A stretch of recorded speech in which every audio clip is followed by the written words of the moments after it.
Just want to pick up where we were.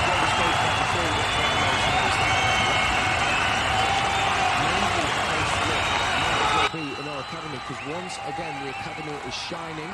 I is delighted to say that yesterday, with a 3-1 win at Ellen Road, our EDS are once again Premier League 2 champions. That's 2 years in a row they have won that crown, and our under-18s are on course as well for another title.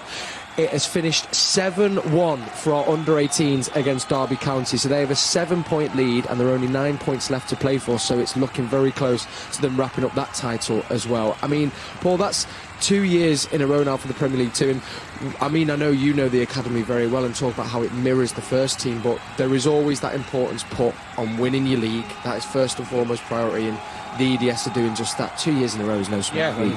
They've blown it away again this year, you know, and the conveyor belt keeps going, you know. Cole Palmer scored last night, he's on the bench for the first team today, so it just shows you that there is a route there.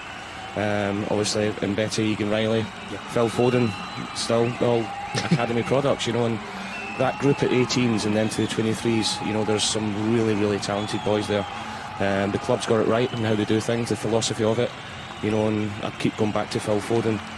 Years and years ago when they're saying go out and loan, get them out and loan. These young players are training with the first team every day. Yeah. You know, and that's the best experience that they can get to bring their games on as well. And winning the league, winning cups is fantastic for them as well. I was over at the academy earlier today actually, and I think it might have been maybe the under 11s. Doing a bit of filming, I was doing a bit of film, mate. Pro-risk for the Premier League. You know how it is. But I'm doing a bit of scouting for my mate Pat. But I think they were at the under 11s, and it's funny because the ball went out for a kick, keeper got his goal kick straight away, 2 centre-halves either side of them, and then the passage of play they did, honestly, when you get to see it, mirrors what those boys down there do. That is that just the coaching, or does that come also from higher up as well, Brownie or Paul? I think when you look at them, I've had a lot of time as well spending it with my boy going up against, who's at Burnley, going up against Manchester City's under 12s, for instance. Yeah. Great group and how they play. They seem to develop an understanding already of being professional, knowing how the game is, and then on top of that, desire, the talent, and the know-how to play the Manchester City way. Yeah. It's incredible how they take the ball, how they cover for each other, natural ability. You've got flair players further up the pitch, and obviously a scouting network looking to get the best in all of Europe, continuing to even though they've got good groups, they're still. I was stood there actually and they were saying, well, who's this, who's that, how can we go and get him, can we go and recruit to be even better? And that's it. Under 12s, Paul. It's just like, and it does, but it comes. Starts at under 6s. Yeah, and it comes from the top. Yeah, you know, that's a philosophy, and it's great to see. And, you know, I've been fortunate enough to travel around the clubs in the City Football Group, and you go and watch Melbourne City. They'll play the exact same way as the first. Wow. All right, they might not have the talent. Mumbai City, Yokohama, New York City. You go out and you see all these teams that have just won their own leagues as well. Yeah. And they play the exact same way as the first team does here, and their academies do as well. So that philosophy runs right through the City Football Group, not just here at the CFA and the Etihad. It's in our DNA. Well, listen, it's beautiful to see, and a massive congratulations to our EDS, and we are very close for our under-18s as well. It really is a golden age for our academy. Right, today's opponents are Watford, and their team looks like this. There we go. Foster starts in goal. Then we've got Ngakia, Lauser, King, Tom Cleverley, Kamara, Sissoko captains his Watford side, Samir, Sarr, Dennis and Kabasele. Over on the bench for Watford, they've got Bachmann, Troost Ikong, Pedro, Messina, Sema, Nkolo, Cathcart, Gosling and Kayembe.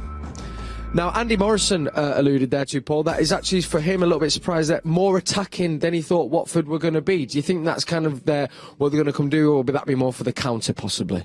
I think it'll be for the counter. You know, Roy Hodgson's team, we all know, fantastic manager.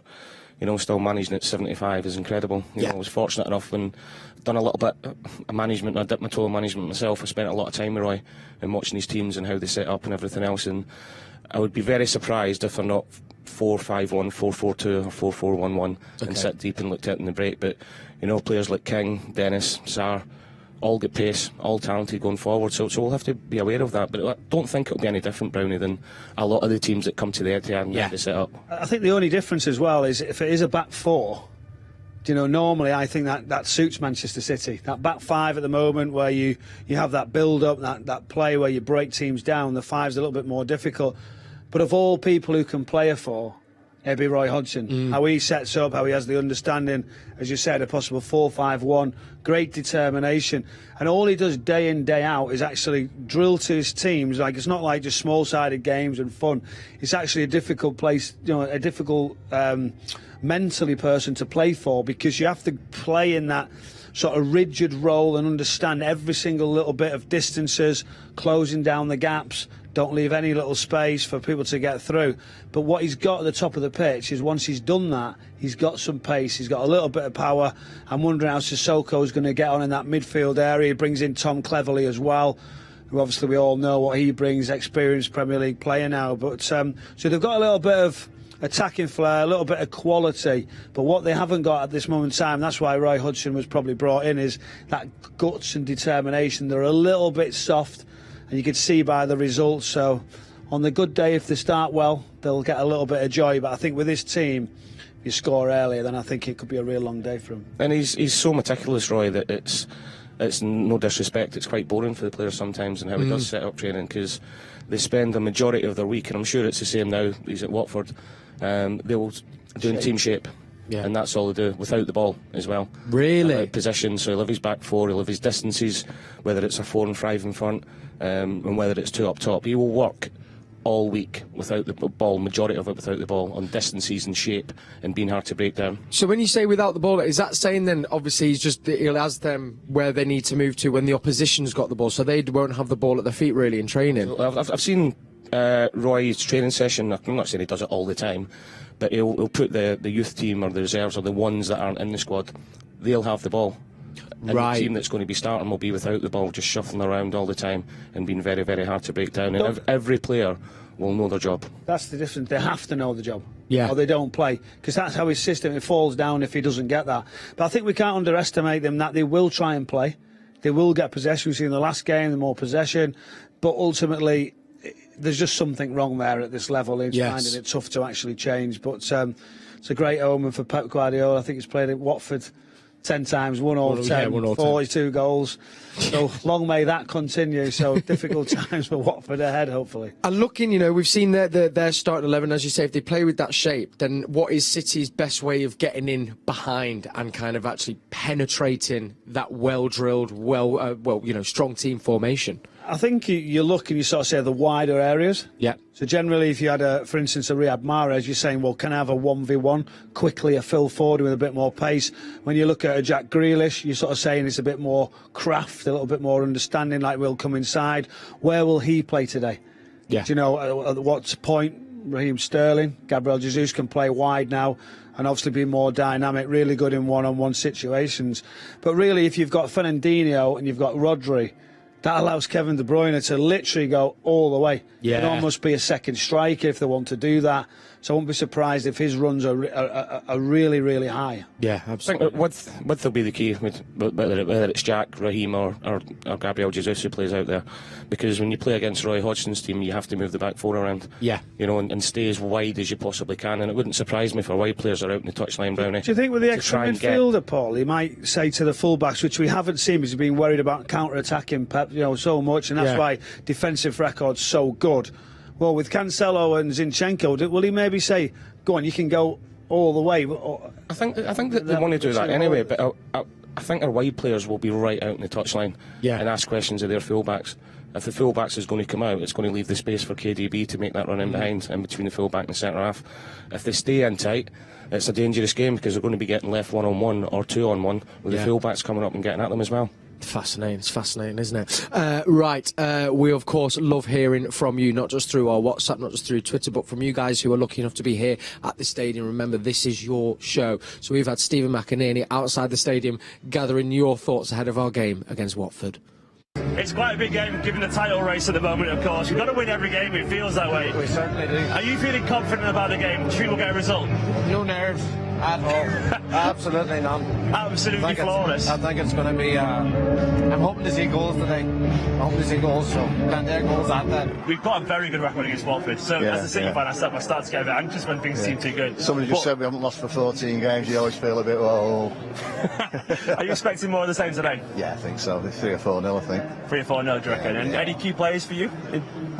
Just depends who he plays today with the Champions League game on Wednesday. So I'm wondering whether De Bruyne might start or not today. And what do you think is going to be the key today for Man City? I think just patience, really, and just waiting, like just keeping it for the key moments and just taking it then when the opportunity comes, you know?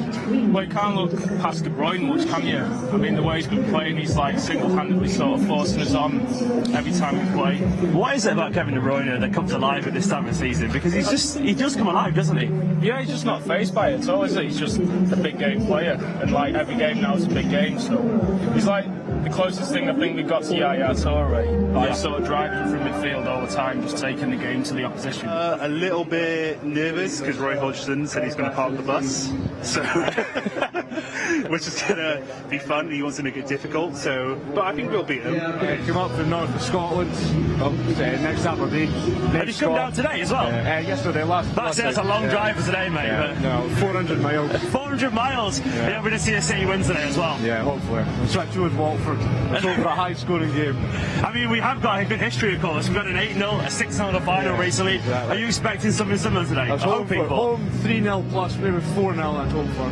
Oh, hello, little 4-0 shout. Okay, all right, I like that. Confident. We'll be getting our predictions in just a little bit, and thank you to Stephen as well. It's so brilliant getting to hear all you different voices outside the ground, and it's filling up nicely here in the Etihad Stadium. If you've just tuned in, welcome along to Matchday Live. Michael Brown and Paul Dickoff in the studio. We're going to get into our second clue of who's stat. Remember, we give you 3 clues to work out a City player, past or present. So clue number 1, in case you missed it, this player is featured for both Man City and today's opponents, which is Watford. Clue number 2, this player is in the top 10 for most appearances ever in the Hello? I think I've got it. Is the second clue solidified that for you, Michael, do you think? Possibly, right, okay. We'll be getting Michael's guess in just a second. Remember, you can get your guesses in on Twitter. Just use our hashtag Man City or drop us a WhatsApp. And while you're doing that, send in your questions as well. There's that all-important number just below there. Okay, now let's talk about, of course, Hall of Fame. There was some big news this week that going into the Hall of Fame were 2 ex-City legends. There is already a statue of one of them outside the stadium, and a statue of the other is imminent. Vincent Kompany and Sergio Aguero have joined that prestigious Hall of Fame. Thoroughly deserved, of course. Brownie, I'll begin with you. Sergio Aguero, the greatest Premier League striker of all time, do you think? Well, just look at his record. I mean, you can't understand why he's not in there from the very first time they actually talk about Hall of Fame. What he's actually gone on and done. We've seen a revelation of a striker, something different. We see him coming on so early in his career, wondering what type of player he was going to be. And this is somebody like, say, for instance, in training wasn't always the one who would be there, just natural finishing ability of the highest order and having no backlift. I was fortunate enough to play with Jermaine Defoe when they talk about top finishers, being able to finish in any sort of area. Sergio Aguero, I mean, remarkable what the type of goals, different areas, different styles, and obviously the most famous one here at the Etihad. Yeah, which is Premier League history in itself as well. Takes it sensational. He's I mean, I say it all the time. I've still got a man crush on him. Yeah, same. He is absolutely phenomenal. All sorts of goals, right foot, left foot, inside the box, outside the box, headers, and the amount of headers he's got for somebody that was only 5'8", 5'9". His movement just sensational. And as I said, for me, it's a difficult one. So there's been top strikers, but as that number 9. As an out-and-out centre forward, he's the best for me. I saw a mad stat, and I can't remember how many games it is, but it's something like he could play something like 20 or 30 games, right? Not scoring any of them, and he'd still have the best game-to-goal ratio than any Premier League striker, which is wild. It is amazing, isn't it? But do you actually asking to say, is he the greatest? Yeah. I mean, it's so fun. Paul's gone for it. I'm impressed you've gone, yes. I'm going to have to sit, like, he's right there, isn't he? But I just... He's closely followed by Paul Dickoff. You've got Henry, you've got Paul Dickoff, you've got... no, but they were different Just lowered the tone, they were different types of strikers, they all were. But as an out-and-out number 9, in the position that he plays as Aguero, I think he's the best. Yeah. The second player to join him in the Hall of Fame as well, along with, some other big names, of course, was this man right there, Vincent Kompany. And as we know, I mean, amazingly, signed him as a CDM, if anyone remembers that. And once he got moved back into that centre-half role, Paul, he was, and Brown, he was just formidable, wasn't he? It was sensational. And the amount of setbacks he had through injury, kept coming back. He seemed to get better every time he did come back. And, I just think it's so fitting. His last ever game at the Etihad, his last ever goal to win his league, that goal there against Leicester was just absolutely sensational. And you seen when he walked off the pitch that he'd made up his mind that night that what was going to happen. Yeah. And it was emotional for him, but not just a leader on the pitch, leader off the pitch. Fantastic guy, but an absolute warrior and winner at the same time as well. He's still obviously now he's on with his journey now, isn't he? But in regards to what he'd done and that desire, and I think we talk about the team, don't we? Do you know about not playing? And I think he still held it together, even though he had those injuries. Yeah. He still was the driving force, the organisation for all the players in behind it. So he's very much for the team. And I just remember just doing the commentary the night of the goal, Leicester City. I mean, it was actually breathtaking. Oh, I mean, it was just fitting when he hadn't played. Was he looking? Would he play again so much? He'd had those injuries. Could he still do it? And so it sort of end like that. Yeah. I mean, if you've ever had a dream and you said, right, well, how does it end? It's just. It was sensational. Yeah, I mean, the Aguero goal is obviously, that's in a different league of its own. But if you take that, that kind of is a close second. That goal won us the league. I know it. We were neck and neck, weren't we? Yeah, neck and neck. And Leicester, that game, Leicester didn't need. So they were comfortable. Yeah. Do you think that's the same, though, Paul? Do you think is it just behind Aguero's because the Aguero one was obviously to win the league at the first, It's the most iconic goal in Premier League history, Sergio's. But as in Manchester City's recent history, Vincent's isn't far behind it. Yeah. And I think people forget, all right, we went on and won the league, but we only won it by 1 point. Yeah. And that goal was the difference that season. And it was just fitting in his last season that I believe he scored the goal that won us the league. I agree. Couldn't agree more. And I remember him saying as well, actually, he always had a feeling for those games. If there ever came a moment, everyone was saying, don't shoot, weren't they? All the players. It's brilliant when you listen to the interviews. They're all saying, no, don't. Vinny, don't shoot. Anyway, that should be on his statue, actually, shouldn't it? Vinny, don't. Vinny, don't.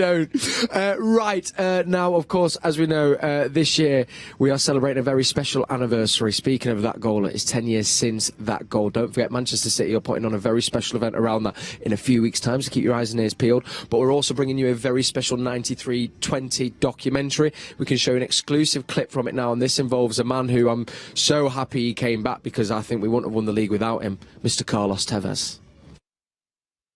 We knew we had to win every game to have any chance of winning the league. Carlos had come back, that lifted everyone. We knew that we'd missed him all season. The quality he's got, he's fantastic to play with. So to the teams then, the night that Carlos Tevez is fully welcomed back into the fold. He makes his first start since September after his very public fallout with the club. He said he would never play for them again. If one player earns a lot of money, play for Manchester City in a Champions League, he has this behavior, for me, he can play. Never. You can never play? No.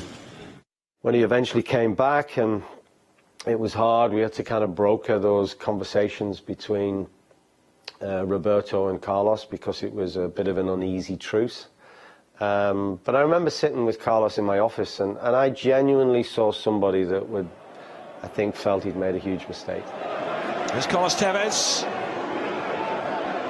Carlos Tevez being hunted down by Yusuf Mulumbu. Nasri. It's Aguero. It's pulled back. It's Carlos Tevez! Welcome back to Manchester. His first step on the road to redemption. Obviously, Carlos was a special player. Whenever he was with us, the team was just better. And a player like him, he was one of the best players in the world at the time. What Carlos was able to do is he came in as if he never left, really. Aguero!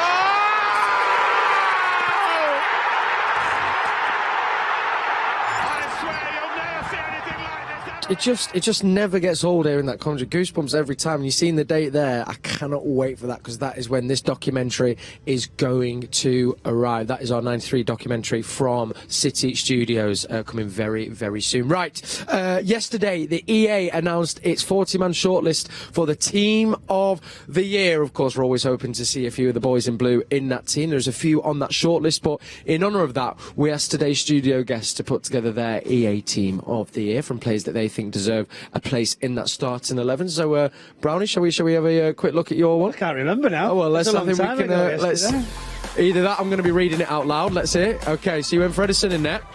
Your back four was. I thought it was all City then. Unlucky, I was close. Cancelo, Diaz, Van Dijk, Walker. You've got Declan Rice and I believe Rodri holding with De Bruyne, Bernardo Silva, Foden and Salah. Nice. Declan Rice, talk me through that one. Oh, Declan Rice. I'm not sure about the shape. They've gone 4-4-2 here, but I'd probably bring Kevin De Bruyne inside and move the three around, as you can imagine.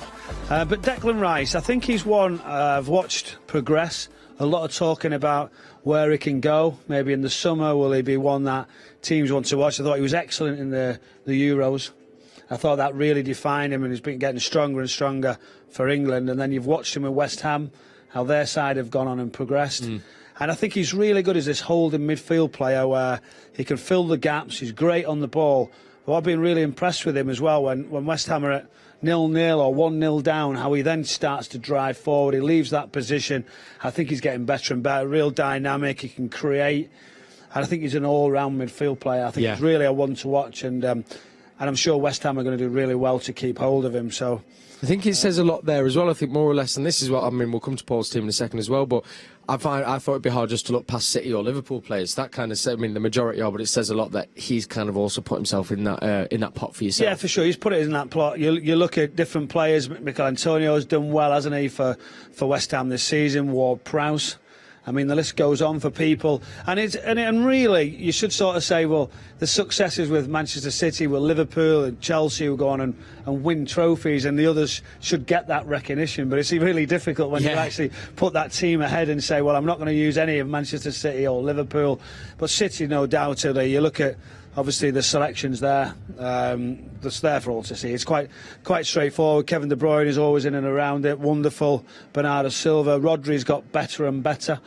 But yeah, some other additions there that I think I put Riyad Mahrez as a sub. I started to see a load of subs in just because I felt so bad leaving people out, and it's just a tough decision. Really tough. Really tough when they see the list, and it's just remarkable that Manchester City have so many of them. Yeah, absolutely. I mean, the team wasn't far off what I'd have gone for, Brownie. Paul, shall we see what you've chosen? Here we go. This is Paul Dickoff's Team of the Year. Similarly, gone for Edison in goal.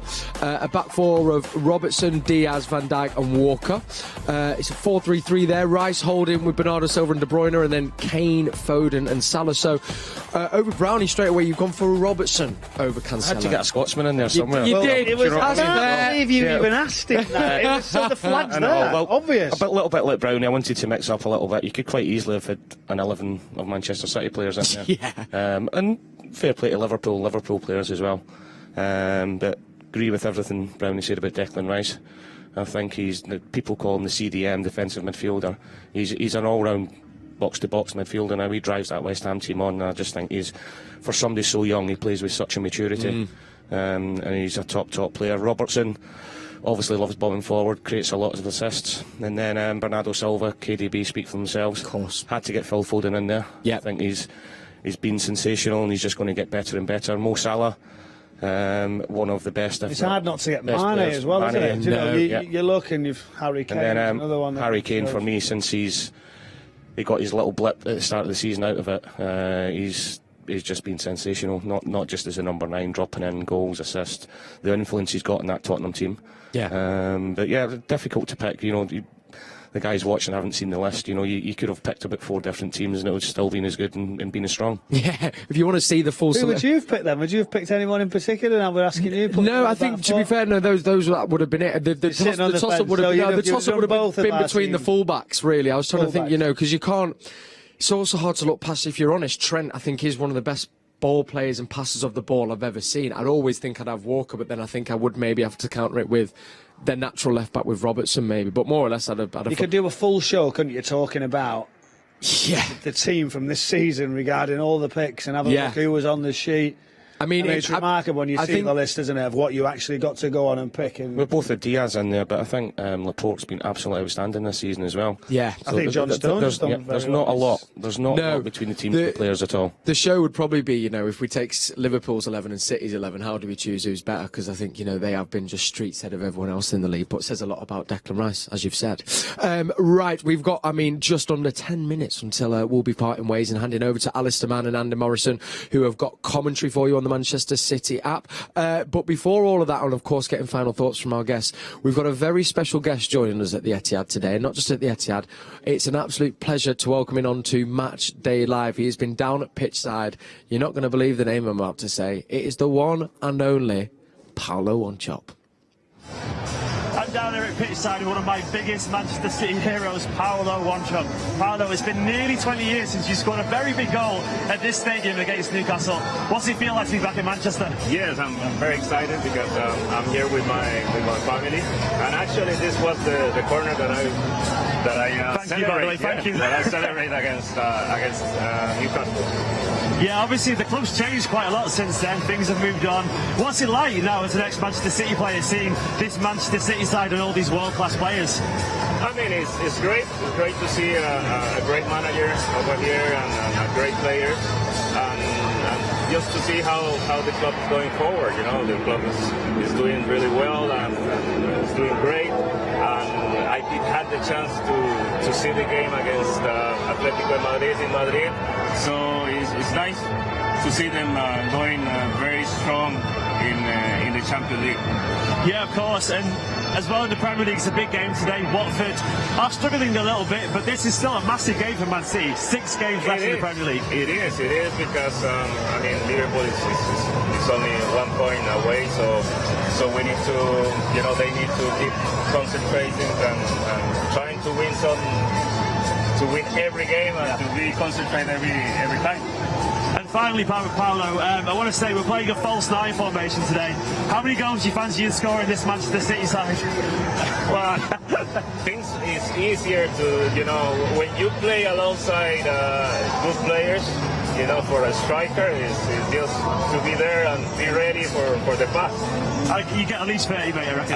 I think I will score a few ones. Thank you so much, mate. It's been an absolute pleasure to meet you. Thank you. There we are, the legend Paolo Wanchope. Just a quick word from Paul on what was he like as a man. Was he great to play with? And yeah, he was. There was the old song, I don't know if I can say it, with both our surnames together that the fans used to sing. But fantastic player, didn't really get the credit. We're going to have it ringing around the Etihad later on in a little bit. Let's start it up again.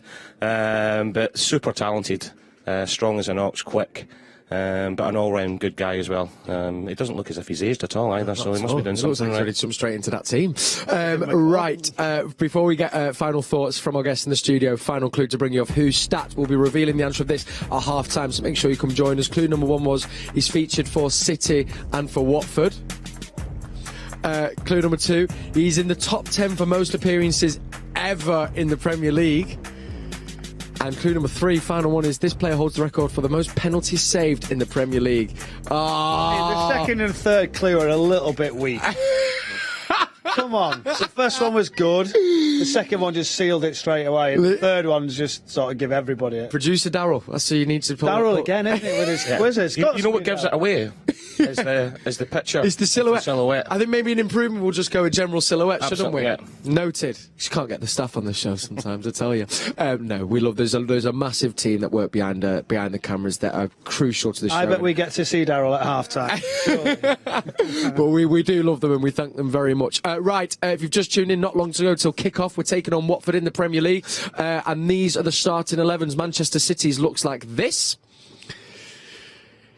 In goal, Ederson, a back four consisting of Cancelo, Diaz, Laporte and Zinchenko comes into the fold at left back. Rodri looks like his partner in De Bruyne, and Fernandinho starts captaining our side. Raheem Sterling, Gabriel Jesus and Jack Grealish complete that starting 11. Zach Stefan, Nathan Aki, Ilkay Gundogan, Bernardo Silva, Riyad Mahrez, Phil Foden, Egan Riley, Luca Bete and Cole Palmer complete the bench. Watford's team starting 11 is Foster, Ngakia, Lauza, King, Cleverley, Kamara, Sissoko captains his side, Samir, Sarr, Dennis and Kabasele on their bench. Of course, Backman, Ikong, Pedro, Messina, Sema, Nkulu, Cathcart, Gosling and Kayembe. Done well with the names there. I tell you what, thank you. I'm just getting there. Yeah, bit by bit. Brownie keeps me in check. Thank you. Gents, we've alluded to how we think, the Watford team are going to play. Brownie, you said before, if there's a manager who's the best at getting his teams to be in shape, closing down the spaces and not giving City the chance to do what they'll do, it's Watford. How does City counter that today? Well, it's difficult, isn't it? It's a 4-3-3 that you think their formation will be, but as soon as Zinchenko gets going, Cancelo will be a 4-5-1, as we discussed, as Paul said earlier. And I just think it's the pace, the tempo. It's difficult when you played in the week. There's a few fresh bodies there that I think switches of play, just moving around as quick as possible. And I think the midfield runs are very, very important. So where will the role be for, obviously, Fernandinho? Will it be Rodri who will sit? But I just feel an early goal could really put Watford on the back foot. But listen, this is the Premier League still as a team fighting for survival. And it could be a real tough afternoon again. Well, I think patience is going to be key again. The last couple of home games, I think the Man City team have really showed their experience over the last few years. Atletico Madrid here, had to be really patient and wait for the goal, which we got 1-0. And against Brighton the other night there, they didn't let frustration get to them. And teams were defending and they always believe they're going to score. But I think our front three, KDB, that width, but we're going to have somebody that's going to make runs in behind as well.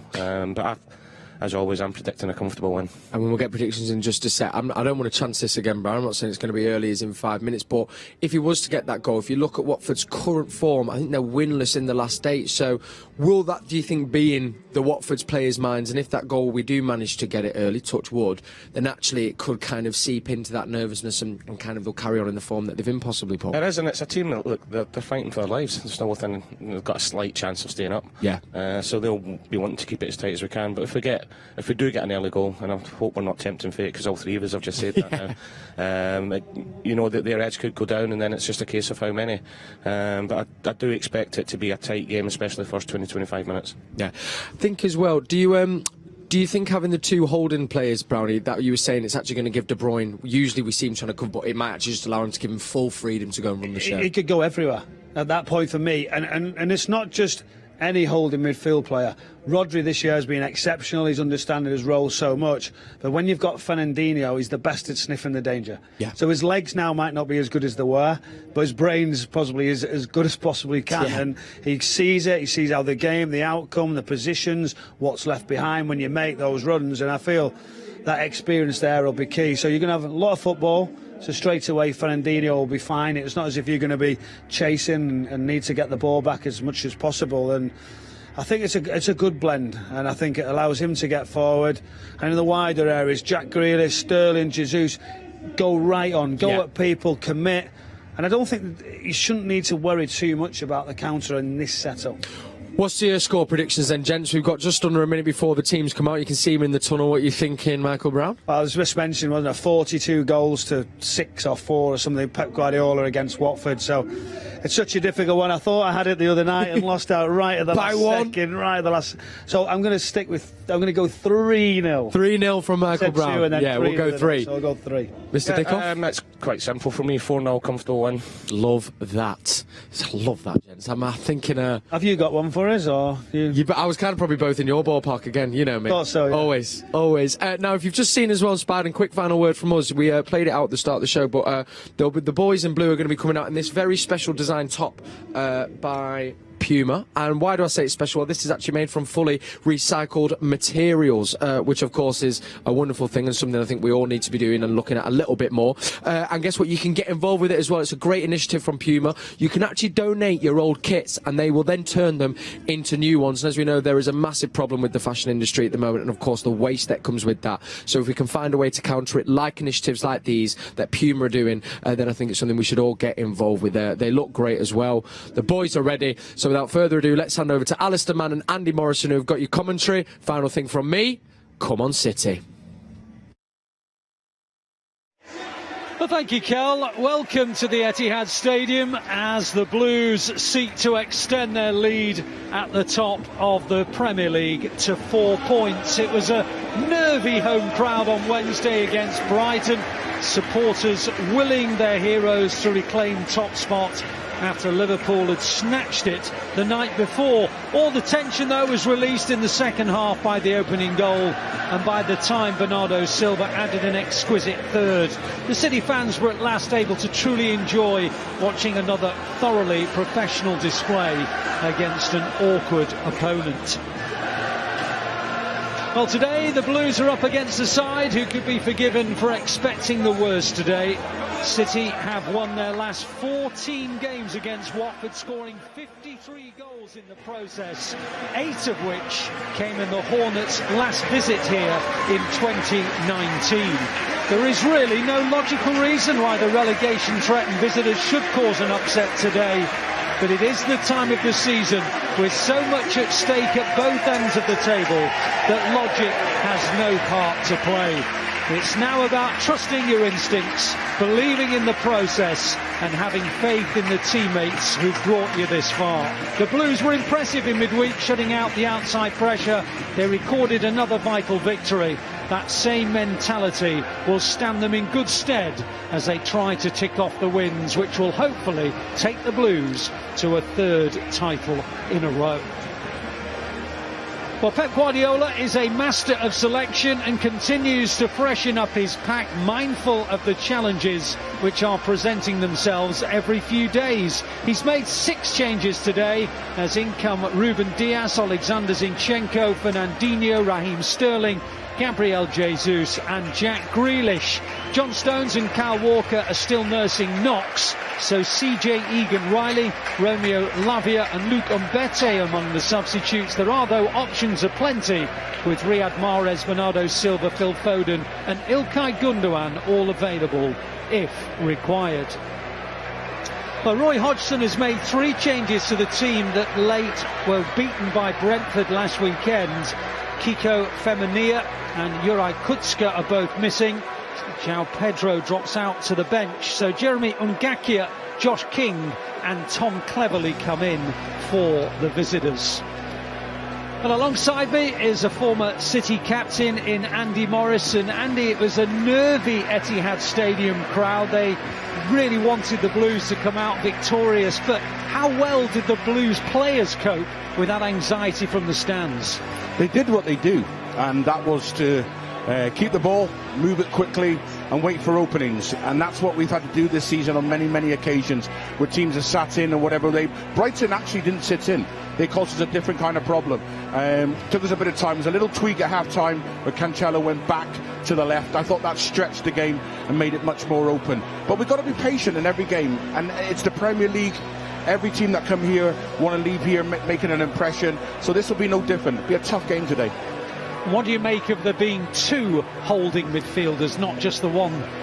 Well, whether it starts that way or out of, on the turnover, whether we'll have 2, I'm not sure. I'm sure one of them will be encouraged to I'd like to see Rodri step forward and be arriving in the box for crosses and give us a different dimension. The only thing I didn't particularly like when we went 2 against Atletico Madrid was I thought the 2 of them were doing similar job. I thought they got a little bit too close to each other, and their instinct was working as a 1, not a 2. So hopefully they've done a little bit of work on who's going to go, who's not going to go, and get that balance right in between the 2 holding midfielders. Well, it's a really pleasant afternoon, around about 14-15 degrees centigrade. The sun is out, the sky is blue, and so is the moon. Not that you can see it, but it's certainly been created by the City supporters, who are, to say the least, expecting the Blues to win today, not just hoping. The visitors are in their changed colours of all dark green, and at the moment our referee Kevin Friend is waiting for the signal for the players to take the knee, which they do, and there is a unified message that there is no place for discrimination.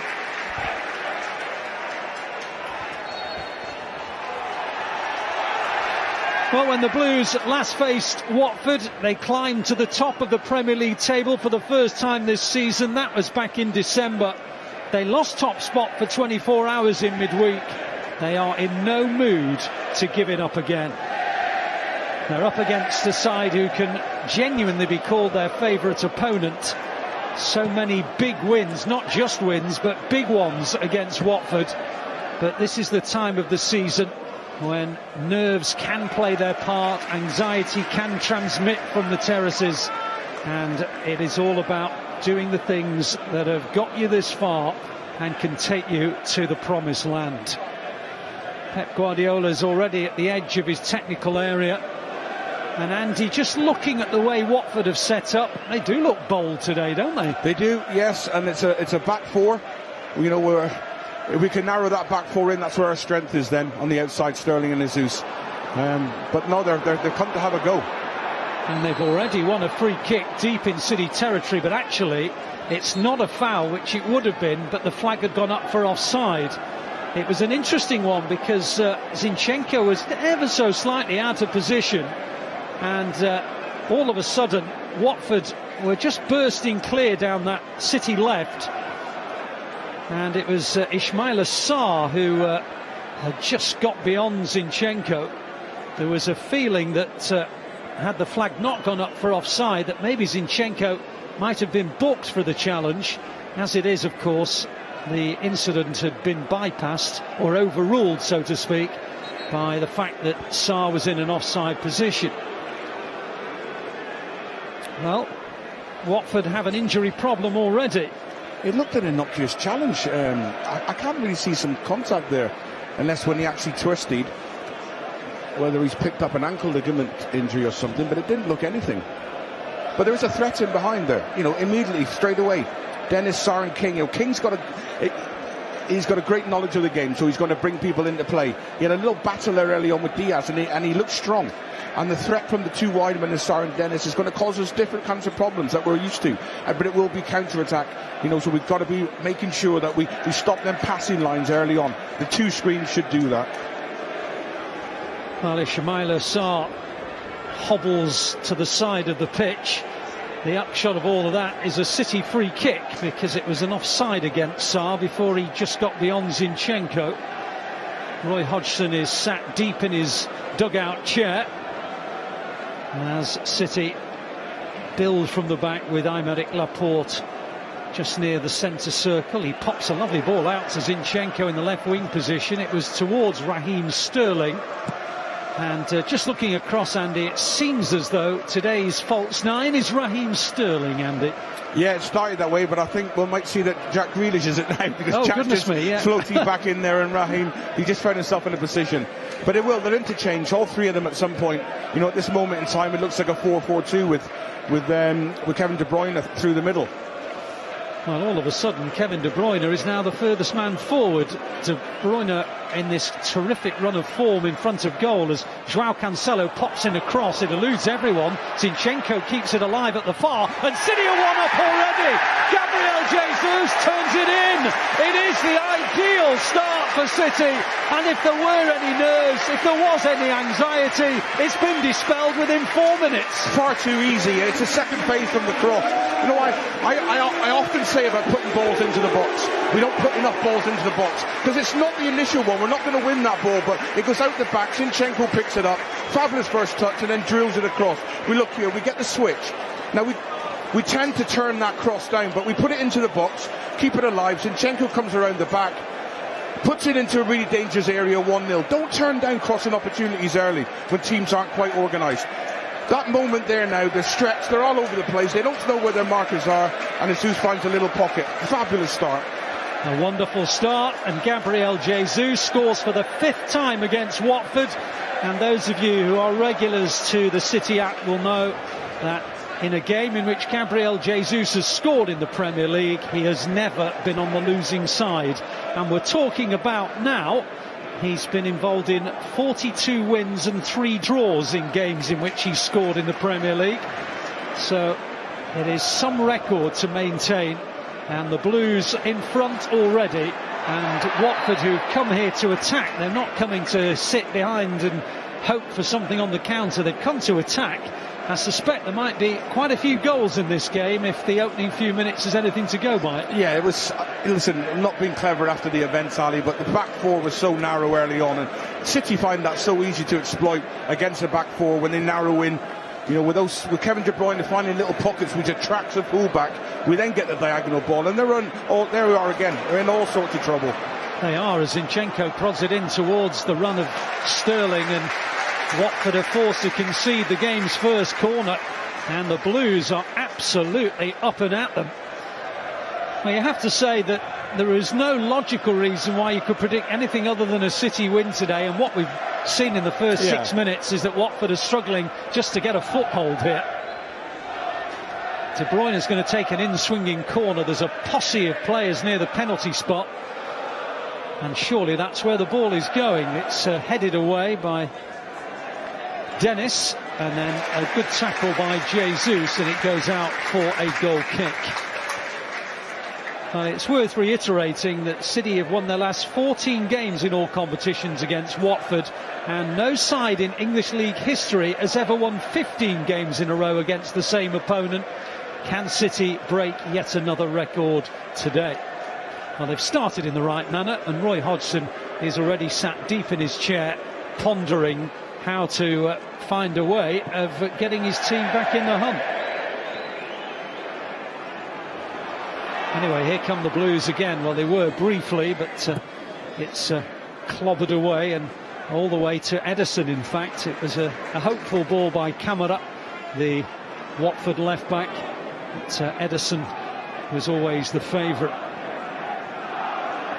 But it is fantastic to see that 6 changes can be made by Pep Guardiola, Andy, and yet the strength of the first 11 today is stunning. Yeah, listen, without you know, any disrespect to the younger lads, you know, there's about 18, 19 players there that you know they're as strong as what you're taking out when you put them in there. And you know, the Cole Palmer and the young boys that are coming through, they'll know they've got to be patient. But whatever team we put out, whatever 11 it is, you know it's going to be strong. Absolutely, and City really are motoring on in this game. They keep winning everything back, and they're already in the final third with Grealish, and on it goes to Rodri. There are lots of targets for Rodri to pick out. One of them is Joao Cancelo wide on the right.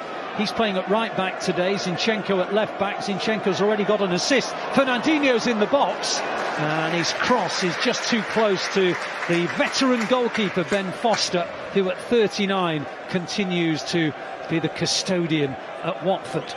He found a great little pocket there, Fernandinho. I'm not sure he's going to make too many of them runs during the game, because it's a long way back, especially when you come into the latter years. But a great position and well found. Probably disappointed that we didn't pull the ball back for a shot. Well, Watford had the ball for a few seconds, but City back in control again with Laporte round about the centre circle. Plays it across to Ruben Diaz, who returned to the City fold on Wednesday against Brighton at the start of the second half. He'd been out since the Peterborough FA Cup tie. And he plays it back to Laporte, who helps in on its way to Rodri, who finds Grealish midway inside the Watford half. Zinchenko goes back to Laporte sensibly, and now Diaz has it inside the centre circle. Clips a lovely ball out to Grealish in the left wing position. Grealish inside the penalty area.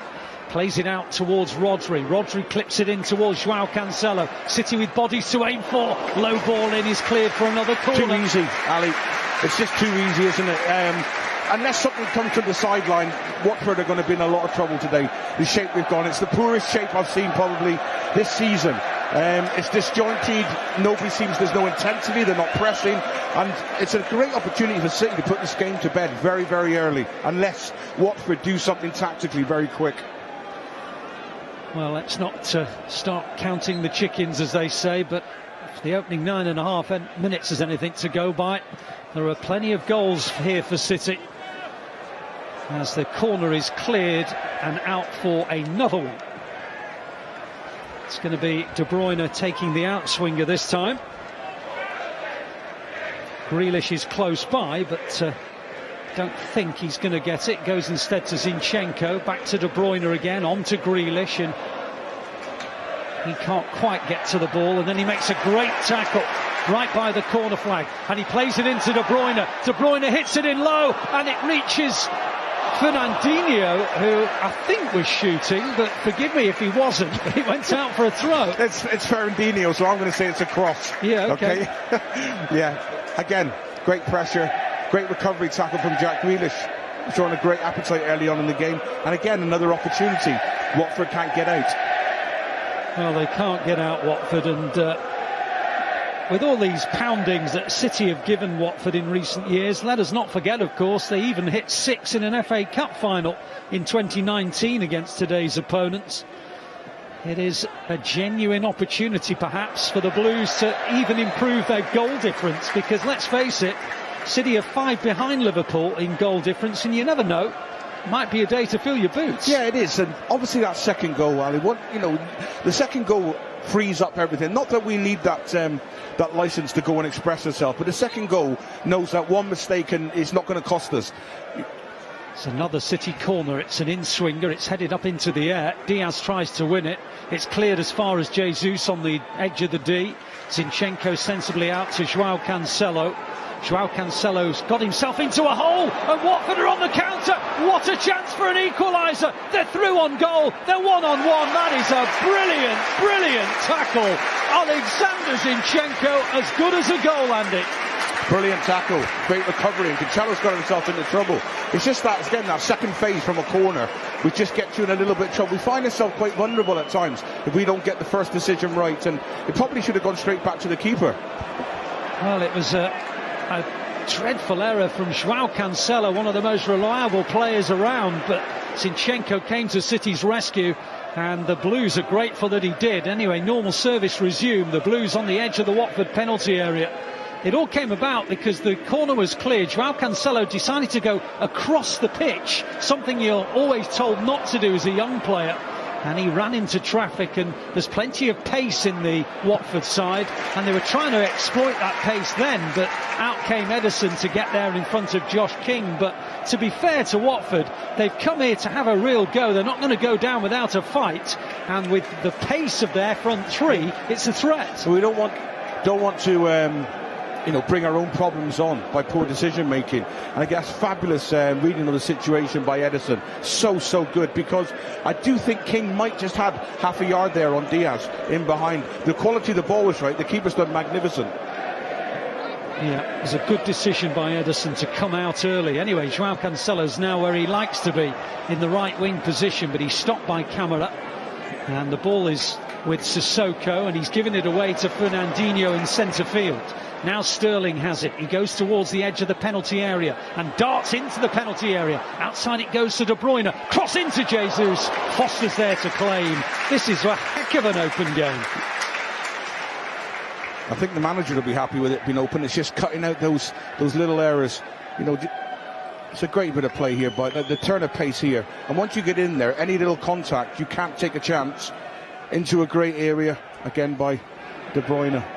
Just in that last passage of play, Ali, there was a ball that got played out wide for Cancelo from Grealish, and it was sloppy.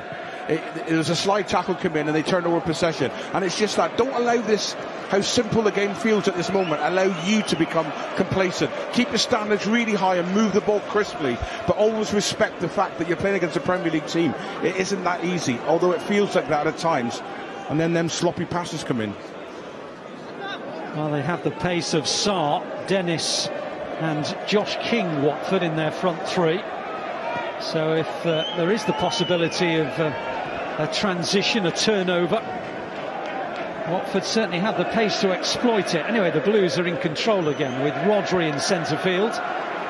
He plays it back to Laporte and on to Fernandinho. Fernandinho plays it back to Laporte near the centre circle. Laporte changes the angle of the play to the right, where Joao Cancelo is waiting. Back to Fernandinho, crossing position. He goes low to Jesus, on to Joao Cancelo. Good save by Foster. Jesus again, and it's right across the face of the goal. Foster gets his right boot to it, and it's a City throw, and Foster to the rescue. Terrific play. Again, crossfield ball from Laporte, which creates it. It's so easy to receive the ball, too easy. Well, City are in and around the penalty area again with Sterling, and he goes into the penalty area and he wins another City corner. They really are peppering the Watford goalmouth, and Foster's had to be at his best to keep City out.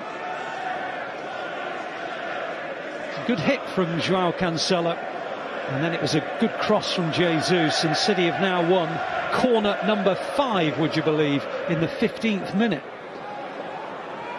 Zinchenko now has had to go deep to retrieve possession, and he decides sensibly to go back to Ederson, who has plenty of options in front of him. Plays it out to Ruben Diaz, pretty much on the halfway line, and he lays it across to Rodri. Rodri ambles forward, plays it to Zinchenko, and on it goes to De Bruyne. De Bruyne in the left wing position, midway inside the Watford half, goes all the way back to Laporte, and City will start again. Fernandinho on to Joao Cancelo, and back it goes to the halfway line, where Fernandinho helps it to Laporte. 82% possession for the Blues in the opening 16 minutes so far. But they still gave away a golden opportunity for a Watford equaliser when Joao Cancelo was caught out, and it needed a great interception tackle from Zinchenko to save City. And here come Watford again. Another mistake from Joao Cancelo, who's just having one of those sort of 2 or 3 minutes that players sometimes do when they make one error to sometimes lead to a second one. I think the players, understand that maybe lambasting Cancelo's not the way forward. Temperamental player who needs to be cajoled around, and there's a couple of mistakes, and I'm sure it'll be the last one. And City are back into possession again with Laporte, who plays it to Diaz. There's a big smile on Pep Guardiola's face as he goes back to the City bench, having been at the edge of his technical area. Roy Hodgson and Ray Lewington, the Watford head coach and assistant coach, are right at the edge of their technical area as Zinchenko weaves his patterns and plays it to De Bruyne in the left wing position. Rodri now changes the angle to Joao Cancelo. First time ball by Joao Cancelo. Sterling looking to set himself up for an overhead kick, but couldn't get it. Grealish now picks it up. On it goes to Rodri. City inside the Watford penalty area. De Bruyne's cross shot is charged down, but it breaks for Grealish. Grealish in the left wing position. Plays it back to Zinchenko, and on it goes to De Bruyne in the left wing position. De Bruyne towards the edge of the penalty area. Deflection on the cross. Another City corner. There's a relentless nature to the way we're playing, but it's a bit of a siege at the moment. Yeah, and when that opportunity comes, which it will, a clear one, we have to make sure the keeper at least makes a save. Well, he's already made a couple of good interventions, Ben Foster. It won't be his last as De Bruyne swings in the corner. And there's a real tangle inside the penalty area. Laporte is helped to the floor.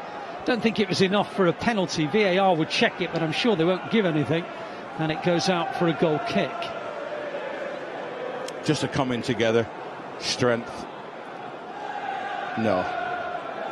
Not for me. No, it's not happening really.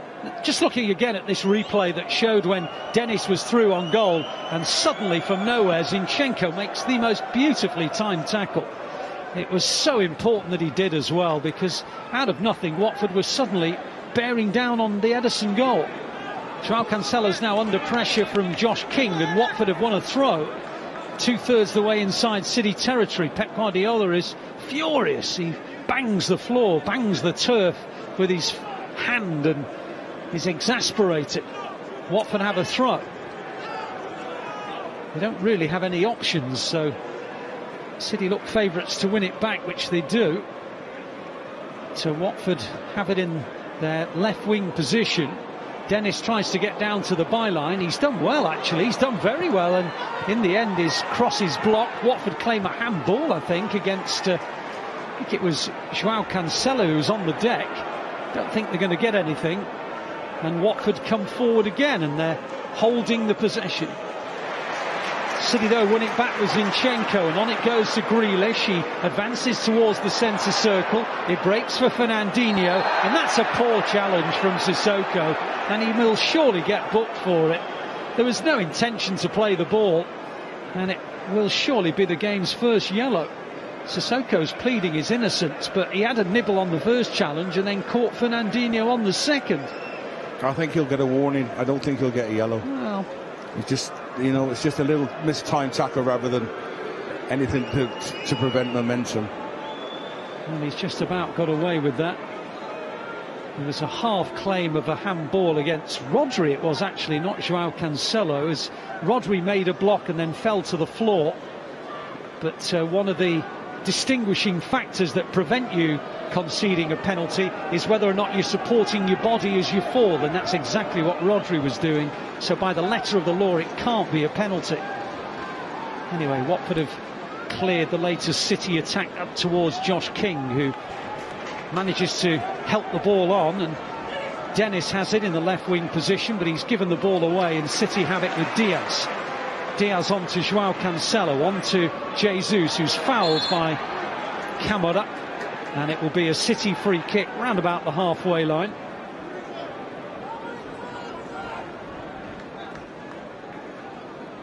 An apology from Dennis to Jesus, and play goes on with Fernandinho, who knocks it across to Laporte. We're in the 22nd minute. The Blues in front inside 4 minutes through Gabriel Jesus. They've had a couple of good chances since. Ben Foster's made a couple of good saves. One with his hands, one with his foot. City one scare when Joao Cancelo was caught in possession and Dennis bore down on Ederson's goal, but Zinchenko came to the rescue. Sterling has got it in the left wing position. His cross is too heavy and Foster gathers fairly routinely. What I like, though, is his intent to go at the defender, you know, won't turn back out. It makes it a little bit more predictable, and it means that other players in the team can make them runs into the box. Grealish can arrive, Jesus can arrive, if he knows that Raheem's intent is to go and take him on and put a ball in. Sometimes we turn out too often. Now, Roy Hodgson has won at the Etihad Stadium before as a visiting manager with Fulham and Crystal Palace. City will be hoping that he can't do it for a third time today. So we're in the midpoint of the first half. City 1-0 up through Gabriel Jesus. An assist for Alexander Zinchenko, who played a low cross into the box, and Jesus was unmarked. And here is Zinchenko again, on towards Sterling. Sterling tries to get away from a couple of challenges. It eventually breaks to Fernandinho, on to Joao Cancelo. De Bruyne in the right wing position. Great cross, 2-0. Wonderful ball. Jesus unmarked, and he heads it in from about a metre from goal. And City, barring VAR intervention, are 2-0 up, Andy. Fabulous ball. You know, you're trying to deal with Jesus, who's now gone into the middle of the pitch. It comes out wide. You know, where was Kevin De Bruyne playing? What's his detail? He finds himself spare, and you know that if the option is there to put it into that corridor of uncertainty, you know it's going in, but it's going in with quality. So 1 second, Jesus is out wide. He finds the middle of the pitch. Two balls into the box. We scored 2 goals. Now it could be a difficult afternoon for Watford. Well, Gabriel Jesus is now on a hat-trick, and the last time that City were here against Watford, Bernardo Silva grabbed a hat-trick. Indeed, if you look back through the history books in recent times, a number of City players have hit hat-tricks against Watford. Sergio Aguero's got himself a couple. I mentioned Bernardo Silva, Raheem Sterling. Gabriel Jesus has never scored a hat-trick in a Premier League game. Well, you've probably never had a better chance than this one. We're in the 25th minute now, and City already 2-0 up, and De Bruyne has an assist already, and Watford have just won their first corner of the match, and the Watford supporters behind the goal are just kind of, ironically, a bit of gallows humour from them, enjoying the fact they've got to the opposite end of the pitch, and it has got them off their seats, the Watford fans, and maybe an opportunity for them to pull themselves back into the game, but the corner isn't great, and De Bruyne heads it away. And City have it with De Bruyne, who gets a second opportunity, plays a long raking ball. Sterling is on the chase, he might just get to this, he does. but he's just held up, but the fact he's got to the ball is good for City, and now Sterling wins a free kick. Excellent from Raheem Sterling. Fantastic from Raheem Sterling, but if you put into an area by De Bruyne with his left foot, and it's a 50-yard cross-field pass, once Raheem gets that side of him, he's very, very strong, incredibly strong for somebody only maybe 5'6". Wins a free kick and we're out again. It's important we dealt with that corner. I was really looking at that closely. So City 2, Watford 0. Gabriel Jesus with both of them. They've had several other opportunities as well, and a team who have been walloped by City time and time again in recent seasons are already staring down the barrel.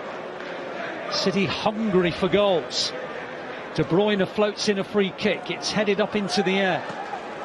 Jesus wins the header. Laporte tries to get to it. It's cleared as far as Rodri. Rodri goes back to the centre circle where João Cancelo plays it to De Bruyne. Back to João Cancelo a second time.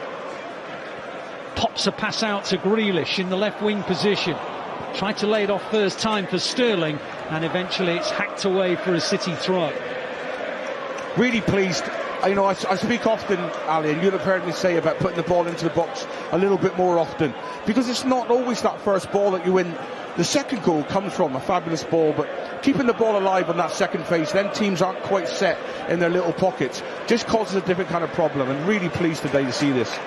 Well, City are coming again towards the edge of the penalty area. It was Zinchenko who was trying to get in there, but it was a good block in the end by Ngakia, and eventually it's thumped away, and Watford try to find a response. They are building from the left back position with Camara, who plays a long ball towards Josh King, but Aymeric Laporte will get there first and Ederson will thump it away up to the halfway line where Ngakia stoops to head it, and in possession of the ball is Imran Louza, who loses out, as his name might suggest, to Rodri. Eventually goes all the way back to the halfway line, and Watford have it around about the centre circle with Samir, who plays it to Camara. On it goes towards Josh King. Josh King inside the City final third, and it's a good build-up, and Camara's in the box here, and what a chance for Watford, and they've scored! It was into the left back, it was a switch to the left-hand side, and suddenly it clicked towards the run of the left back Camara, and he fired it beyond Ederson, and Watford are back in the game. Yeah, I think Jesus has just not trapped him. I'll have to see it back now, but it looked too easy. It looks a situation here with De Bruyne. It gets played past Jesus. Now the two of them actually just follow the ball, and the man who played the ball from the halfway line now goes in behind, so neither De Bruyne or Jesus has been responsible for him, and it's just communication and a poor goal to concede. Well, Hassana Camara has made it 2-1, very much against the run of play, but it is all of a sudden game on, and Watford, who have been, well, just hanging on really with fingernails, are suddenly back in the match. Well, they say that it's a nervy lead, a 2-goal advantage, because the momentum suddenly goes to the opposition if they halve the deficit. Will Watford be able to build a foundation with that goal? We shall see. Plenty of mistakes there. Pep Guardiola was absolutely livid when the ball hit the back of the net. And City, all of a sudden, have a match on their hands. Well, I was asked what I thought the final score would be today in a conversation pre-match. I said it would end 5-2. I just had feelings that there'd be goals at both ends today.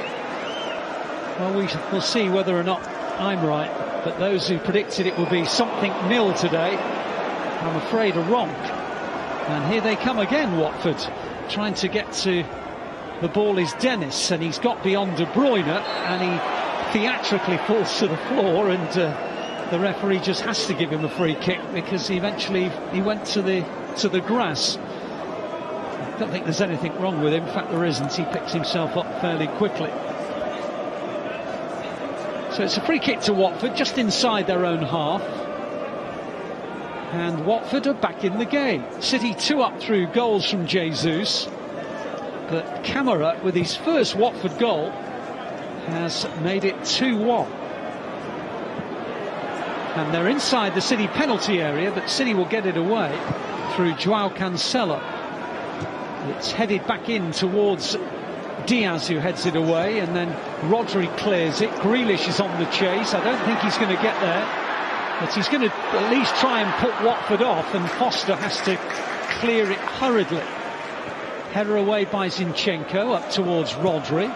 Rodri thumps it into Watford territory.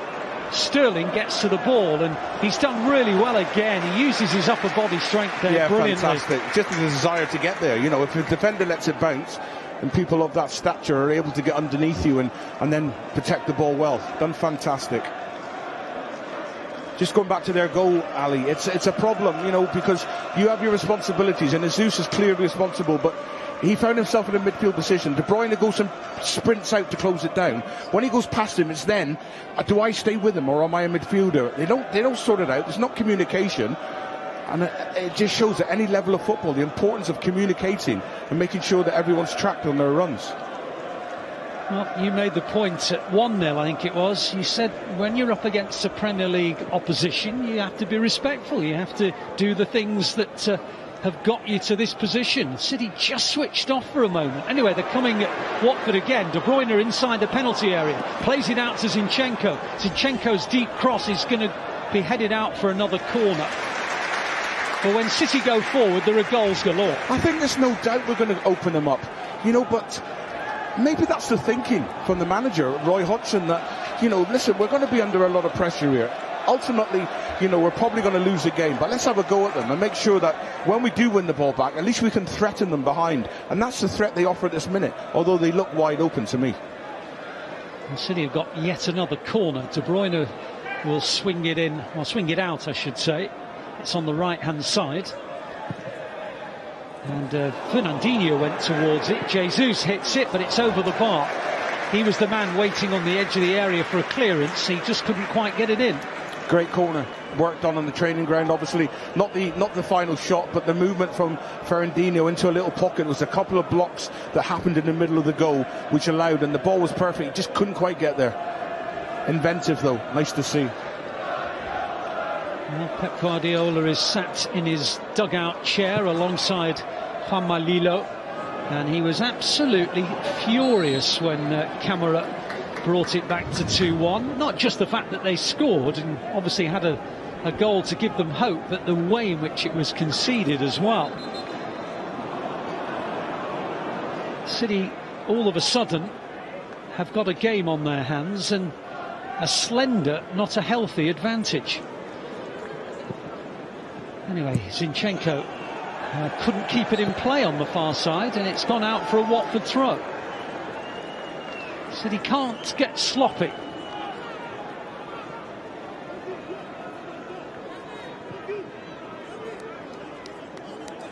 Kyle Walker's on a watching brief today. Fingers crossed he should be okay for the Real Madrid game, but we're waiting for news on that injury. Real Madrid here, of course, on Tuesday. Anyway, De Bruyne runs forward for the Blues. On it goes towards Jesus. Jesus inside the penalty area. De Bruyne was caught late, and he's nursing his shin. It was a late challenge as he released the pass. Rodri's now on the edge of the penalty area, and has scored! Well, De Bruyne was down in a heap. The ball then popped up on the edge of the D.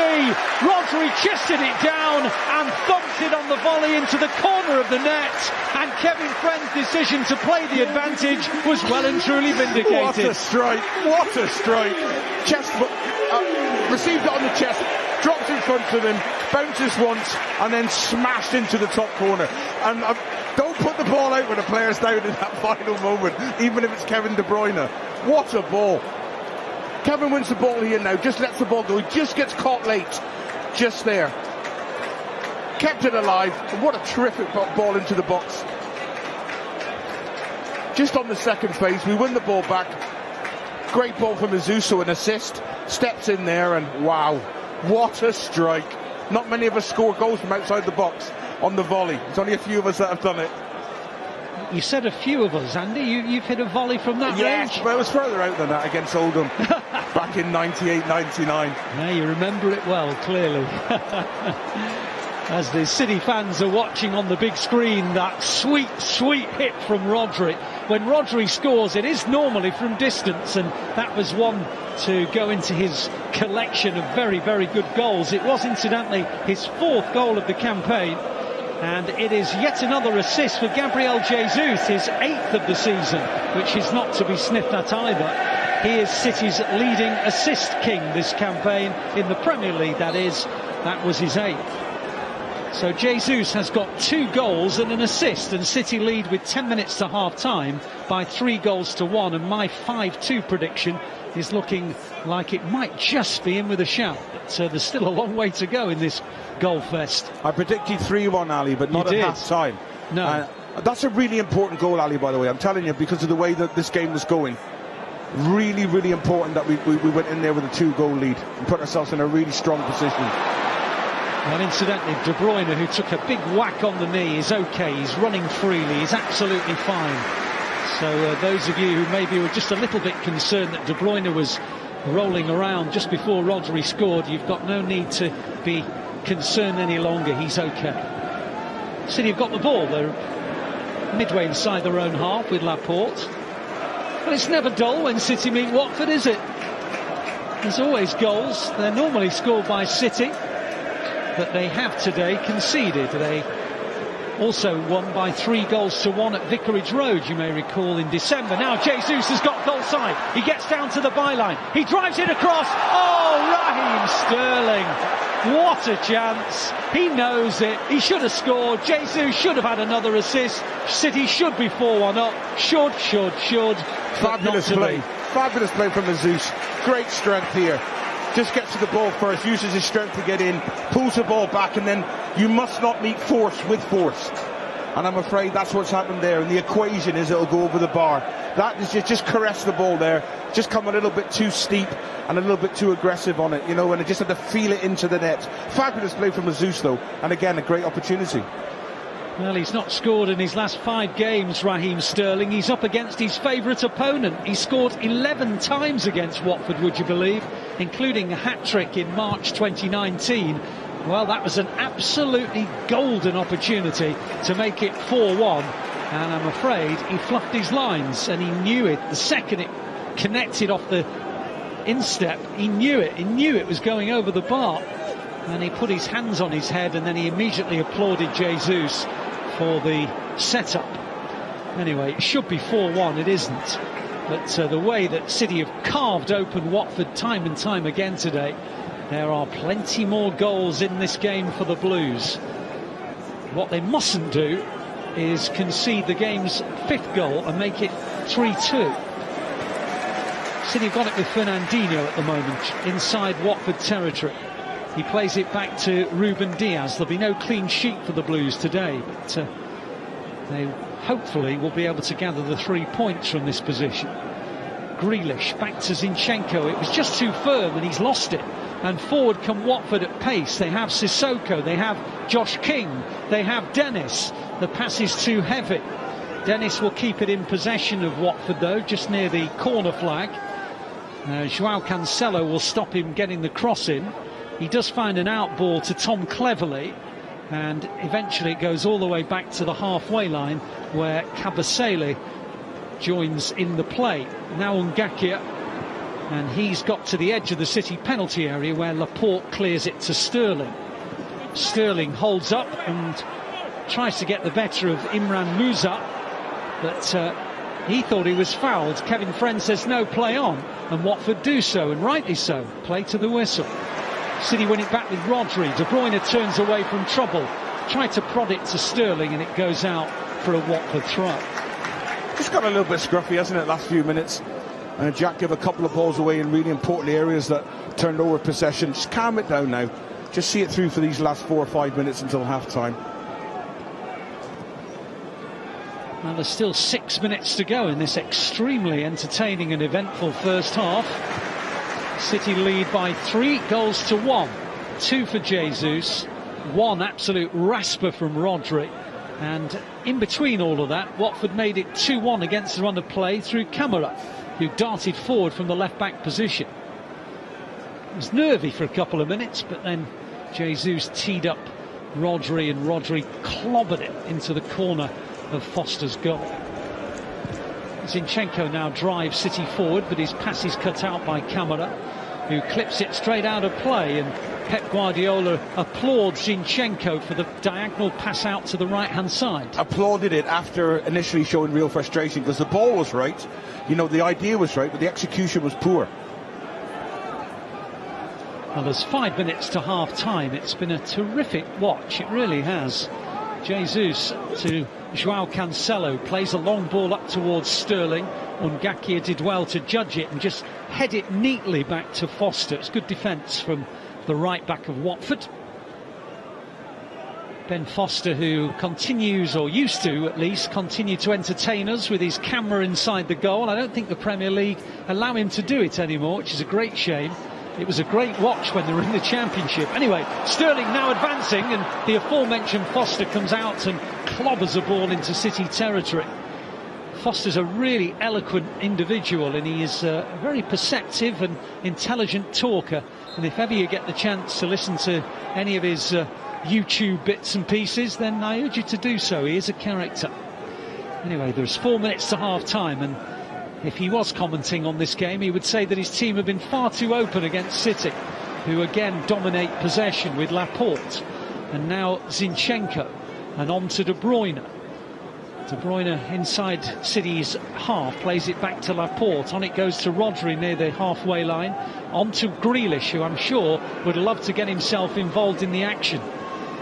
Raheem Sterling in the left wing position, takes it towards the edge of the penalty area. On it goes to Rodri, who's urged to shoot from 30 metres or so. Fernandinho, Joao Cancelo, oh, it was unlucky. Beautiful ball from the skipper, and Joao Cancelo almost in, just couldn't quite stretch out, goes out for a goal classic kick. Interchange between Jesus and the wide man. Just comes inside, leaves that just onside, and just checked his run. Maybe if he kept going, he could have got there. But again, great play, opening up a too narrow back four, which we said at the start of this game.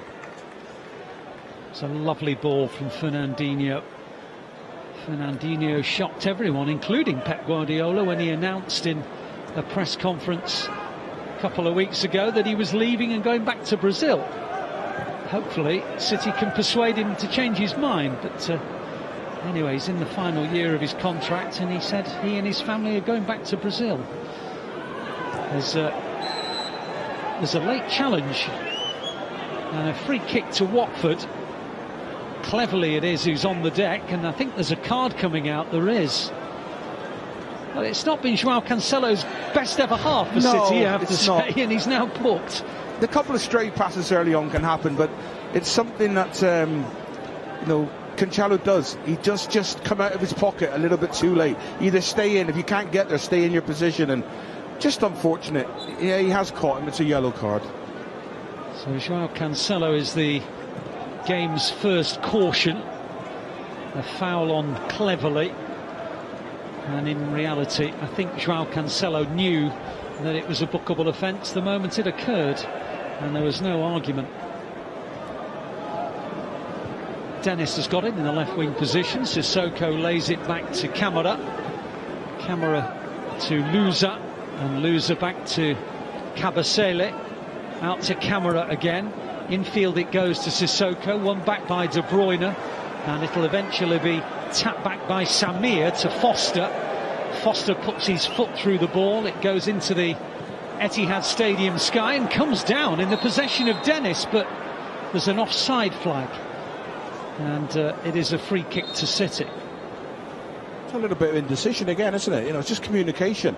I think Cancelo's left it for Fernandinho, but just get to the ball first and we'll deal with the problem afterwards. Make sure that you deal with the ball in your area.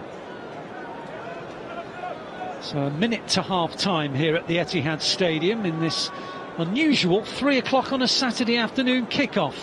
And City lead by 3-1, hoping to lead the Premier League by 4 points come 5 o'clock this evening. Well, they're going the right way about it. 2 goals from Jesus and an absolute rasper from Rodri. Camera pulled one back for Watford to make it 2-1. City regained their 2-goal advantage soon after. Now the Blues in possession of the ball near the halfway line with Laporte, who clips it out towards João Cancelo, and it will reach him. And in the end, it's a City throw. About 7 or 8 metres from the corner flag. João Cancelo tries to play it through to Jesus, but away comes Camera, who looks like a useful player. And he's well, that's a brilliant run from Camera. I'll tell you what, he's a player. Got beyond 2 City challenges with ease and released the pass, but now De Bruyne's coming forward. Brilliant! He keeps on going, De Bruyne. Another trademark run up towards Sterling. Sterling onto Jesus. City to the edge of the penalty area. Sterling can't quite get to the ball, and he can't turn. Oh, and in the end, it's cleared, and what was a wonderful opportunity created by the darting run by De Bruyne is finally thwarted inside the penalty area. And Watford, well, they escape, and now they're coming forward and they're into the box, and Laporte's Rodri's just about got there and helps it out for a corner. Well, again, there was promise for Watford after City were almost in with Sterling. Yeah, one of the best moves we've seen this season for me, that 3 or 4 short passes in around tight areas, just couldn't quite get the shots off, but then produced a counter-attack, and it's a great recovering challenge from Ruben Diaz. Well, the half's going to end with a Watford corner. It's headed away by De Bruyne, helped on by Jesus. It's not cleared. Jesus gets a second header in, but Watford's still got it in and around the City penalty area. Oh dear. A horrible swing of the boot, miles over the bar.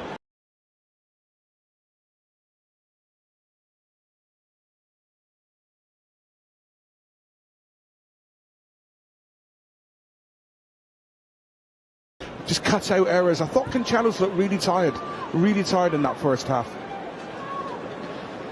Well, City do have CJ Egan-Riley on the bench, who is a natural replacement. He is a right back for the elite development squad, the under-23s, who, by the way, won the Premier League 2 title last night with a 3-1 win at Leeds. But as regard the Premier League title, City are heading for a 4-point cushion if they can continue as they have in the first half. Gabriel Jesus setting the Blues on the way early. A second goal for Jesus made it 2 after 23 minutes. Then against the run of play, Camera pulled it back to 2-1. It was a good goal, but not as good as Rodri's. A rasping drive 11 minutes from half-time. And at the interval, City lead Watford by 3 goals to 1. Well, let's get back to the studio and join Kel.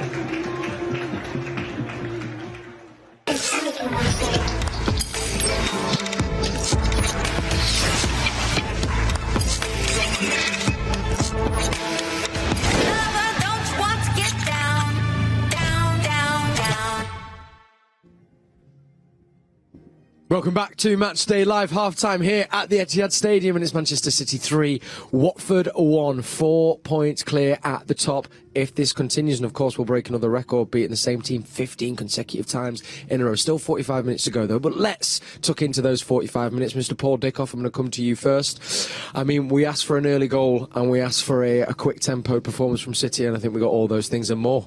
Yeah, started fantastically well. You know, great ball by Zinchenko, we spoke about a lot before the game. Gabriel Jesus in between the posts, like all good strikers should be.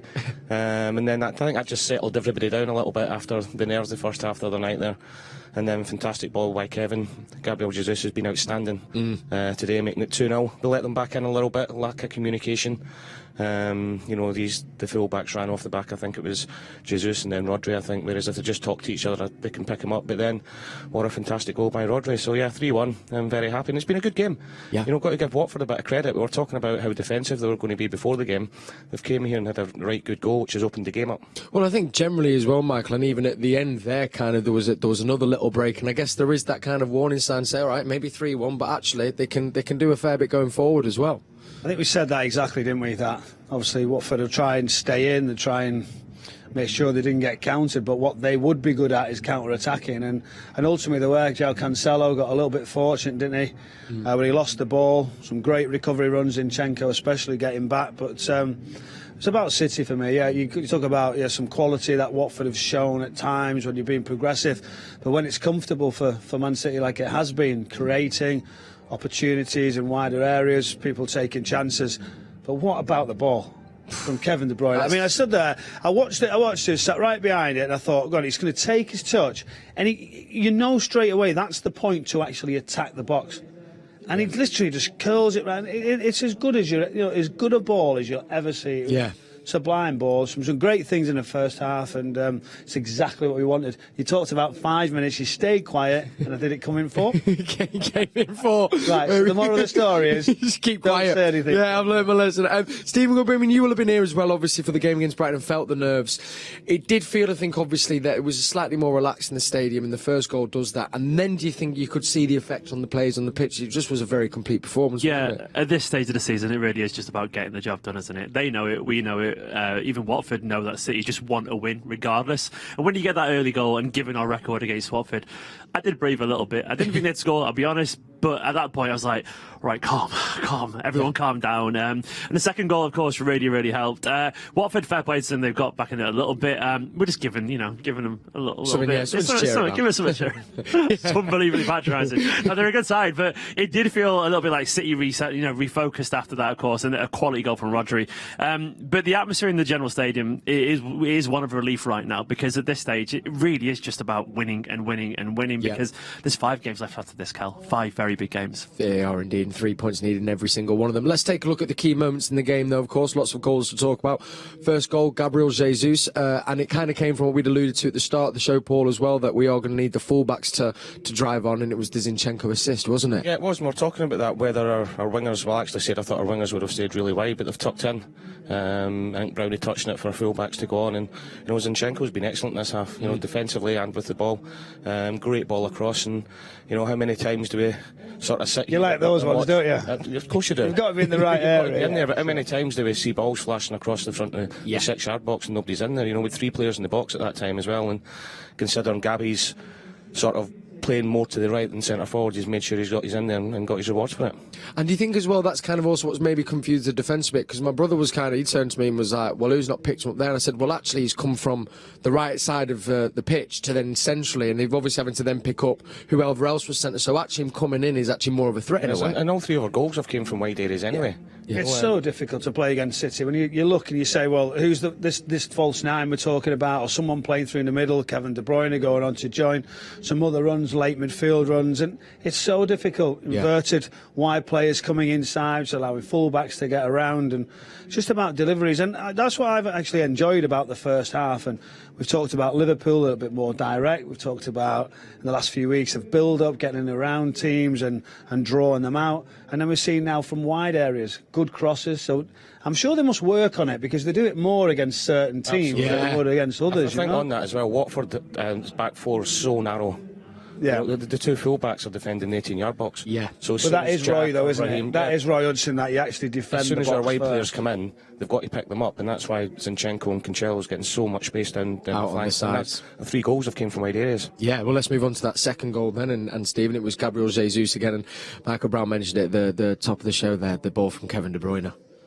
What more can we say about him? To me, he's possibly the best player in the world right now. I think he's that good. He's absolutely sensational. We know he has the quality, but for me, the thing about De Bruyne, as well as that in technique, is the heart and the drive. And he feels like the leader on the pitch at the moment for me. The way that he grabs everyone else by the scruff of the neck and drags them through games like this, he's absolutely got the bit between his teeth right now. And once again, a huge influence. I think he's got something like 14 goal involvements in his last 9 games for City, which is quite sensational. I think it's 9 assists and 9 goals and 5 assists, which has it all about the man.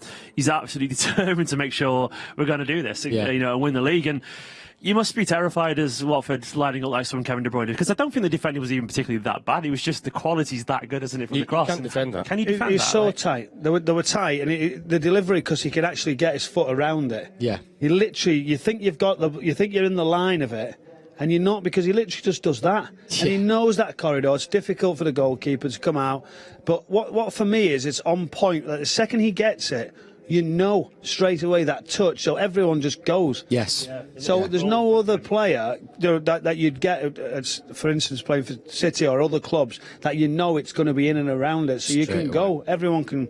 And I think he's got the trust that the delivery is going to be good, because generally, other times, Pep Guardiola sort of says, listen, we could lose that one, let's build up, let's come back inside, take another pass. But with him, I think he realises that the delivery's that good, and it's a goal-scoring opportunity straight away. I think the only comparison that I've ever seen was Dennis Bergkamp. Yeah. You know, and coming through at Arsenal and the relationship him and Ian Wright and then Henry used to have, and Ian Wright and Terry Henry as centre forwards used to say that if Dennis had the ball, they wouldn't turn round to see if the ball was coming. They would just make the run because they knew his ability was that good that the ball was landing there, and it's the exact same with Kevin De Bruyne. So it's 2-0. It was looking okay, cruise control, and then there was a Watford goal round here. And Paul, you said it, but was there a slight mix-up confusion here? Kind of how did that one play out? I think there's just uncertainty. There's forward runs, as we said. Watford will sit in the shape, but they're going to go forward where they can very, very quickly. Yeah. And so I know Pep Guardiola, if you'd have seen his reaction, he literally slammed the floor. He was so disappointed that they conceded a goal. But it happens, doesn't it? Do you know, the distances, it was a great finish into the far corner, out of the reach of Ederson, and that's just the way, you know, it happens. A bit disappointing. So 2 opportunities. They took one of them after the great recovery run from Zinchenko. But what was ironic, which you'll probably go on to, is if there was injury to Kevin De Bruyne, you're thinking, well, we'll kick the ball out and look what happens. And it was that man, poor Gabriel Jesus, you know, he pushed on, thought he'd lost it, he won it back, and I mean, you can talk us through that third goal. Yeah, he's just, he's been sensational, you know, on and off the ball, and I think he has been in recent weeks when he's played. You know, we spoke about that before the game.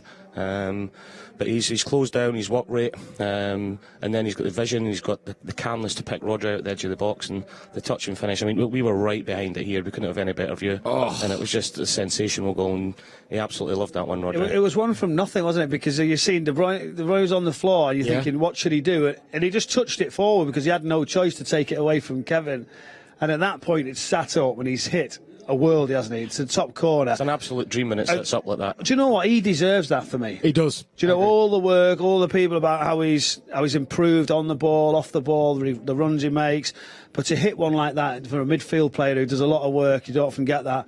We've seen one early on in the season that he did. But what I really liked, I don't know if you've seen it, he was looking up to the monitor before the game restarted. He's just watching the monitor behind us, and he stood there and he's looking up and he sees the goal and he thinks, I can't watch any longer because someone's going to see me watching. And he actually just goes, yeah, not bad enough. He says, come on, let's get forward. Guess he went toilet drawing that as well. No, you didn't. I did. I knew it was going to be an air at half time, so I legged it, just got back and heard everyone going crazy. Quick question before we get on to reveal who's stat. If the ball had touched De Bruyne on the floor before Rodri hit it, would it have been a De Bruyne assist? Yeah, I think it might have been. It would have been, would it? Yeah. Come on, Ken. Yeah, just listen. We'll take There's no stupid question on match day. This was more interesting. I missed it. Moving on swiftly. Okay, who's stat? We gave you 3 clues in our pre-match. I don't know if you'll have seen these, Stephen. If you haven't, let's see how quick he gets this. Yeah. Okay. Clue number 1: this player is featured for both Man City and today's opponents. Go on. Clue number 2: this player is in the top 10 for most appearances ever in the Premier League. Keep going, it's alright. Do you know this player holds... I thought it was David James. This player holds a record for the most penalties saved in the Premier League, 13. Was that not meant to say? No. Michael Brown, who were you thinking after the second clue? Well, I was waving at you, wasn't I, with my hands. You said about goalkeeper early on. You say you agree with Stephen? Stephen just said David James. Are we missing something? Are you saying David James? Is it somebody else? I don't know. I'm asking you. Are you saying it's David James, Michael? Well, look at this silhouette. He didn't want to commit. No. He was so sure. Honestly, I got it on the first one. You got it on the first one? Nice. That was quick as one in the studio. I recognised him. It was simple as that. We're going to do something about the silhouette, I think. I think that's the other day at Wembley, never get so. Oh, yeah. I'll make David. So I'll make David. I'll make James.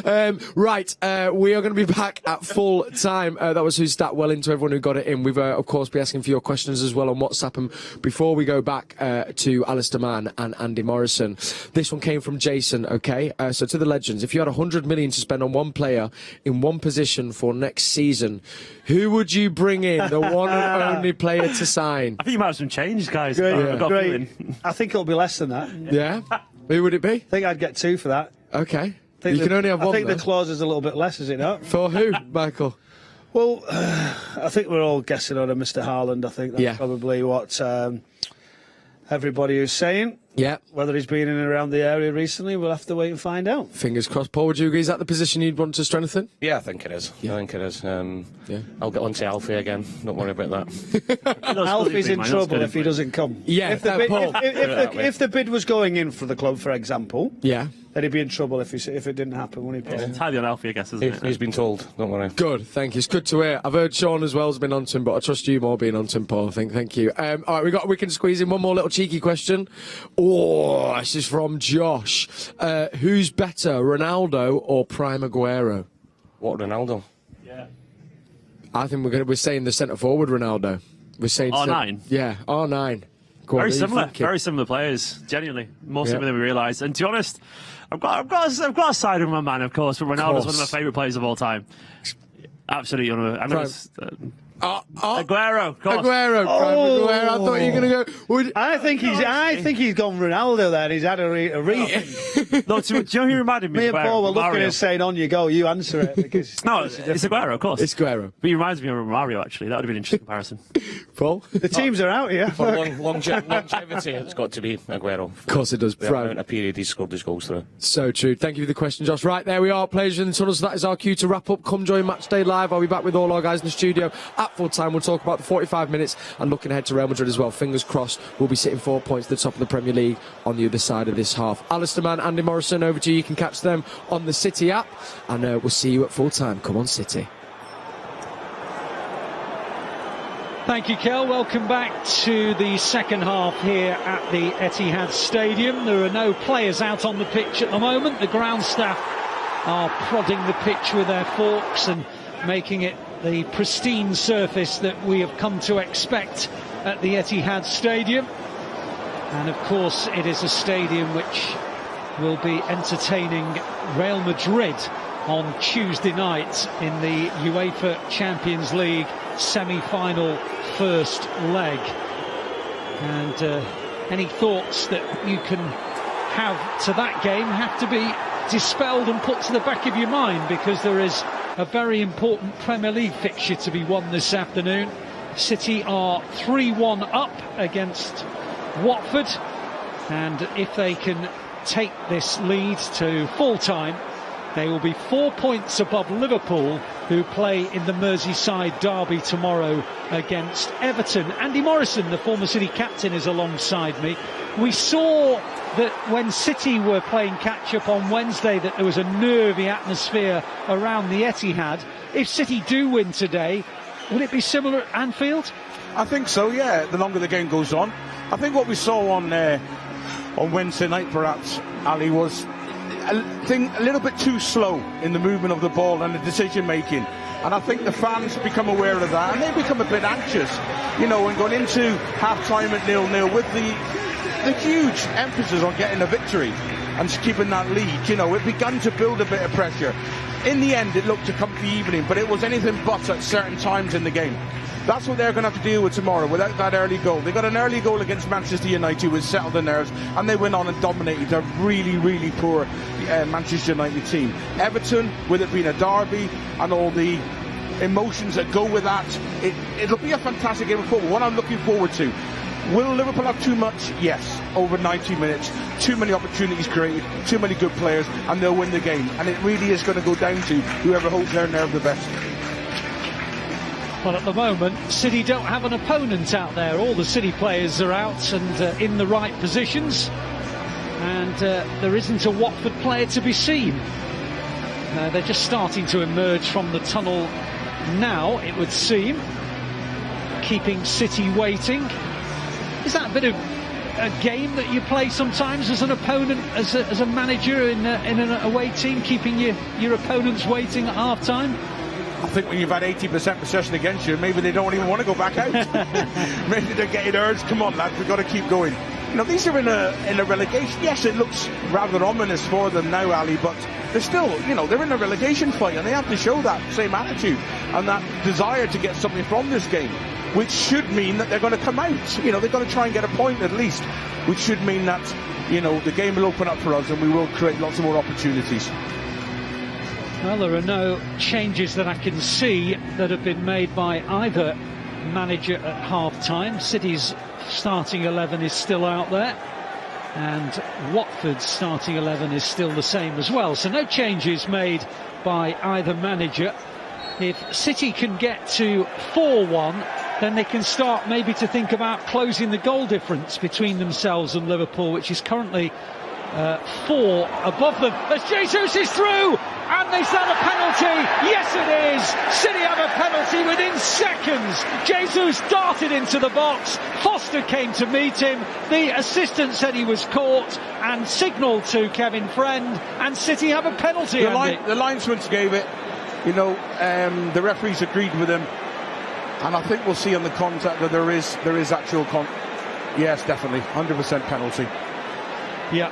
Well, VAR are just studying it to make sure Kevin Friend is spot on. And Lee Mason is the man back in Stockley Park.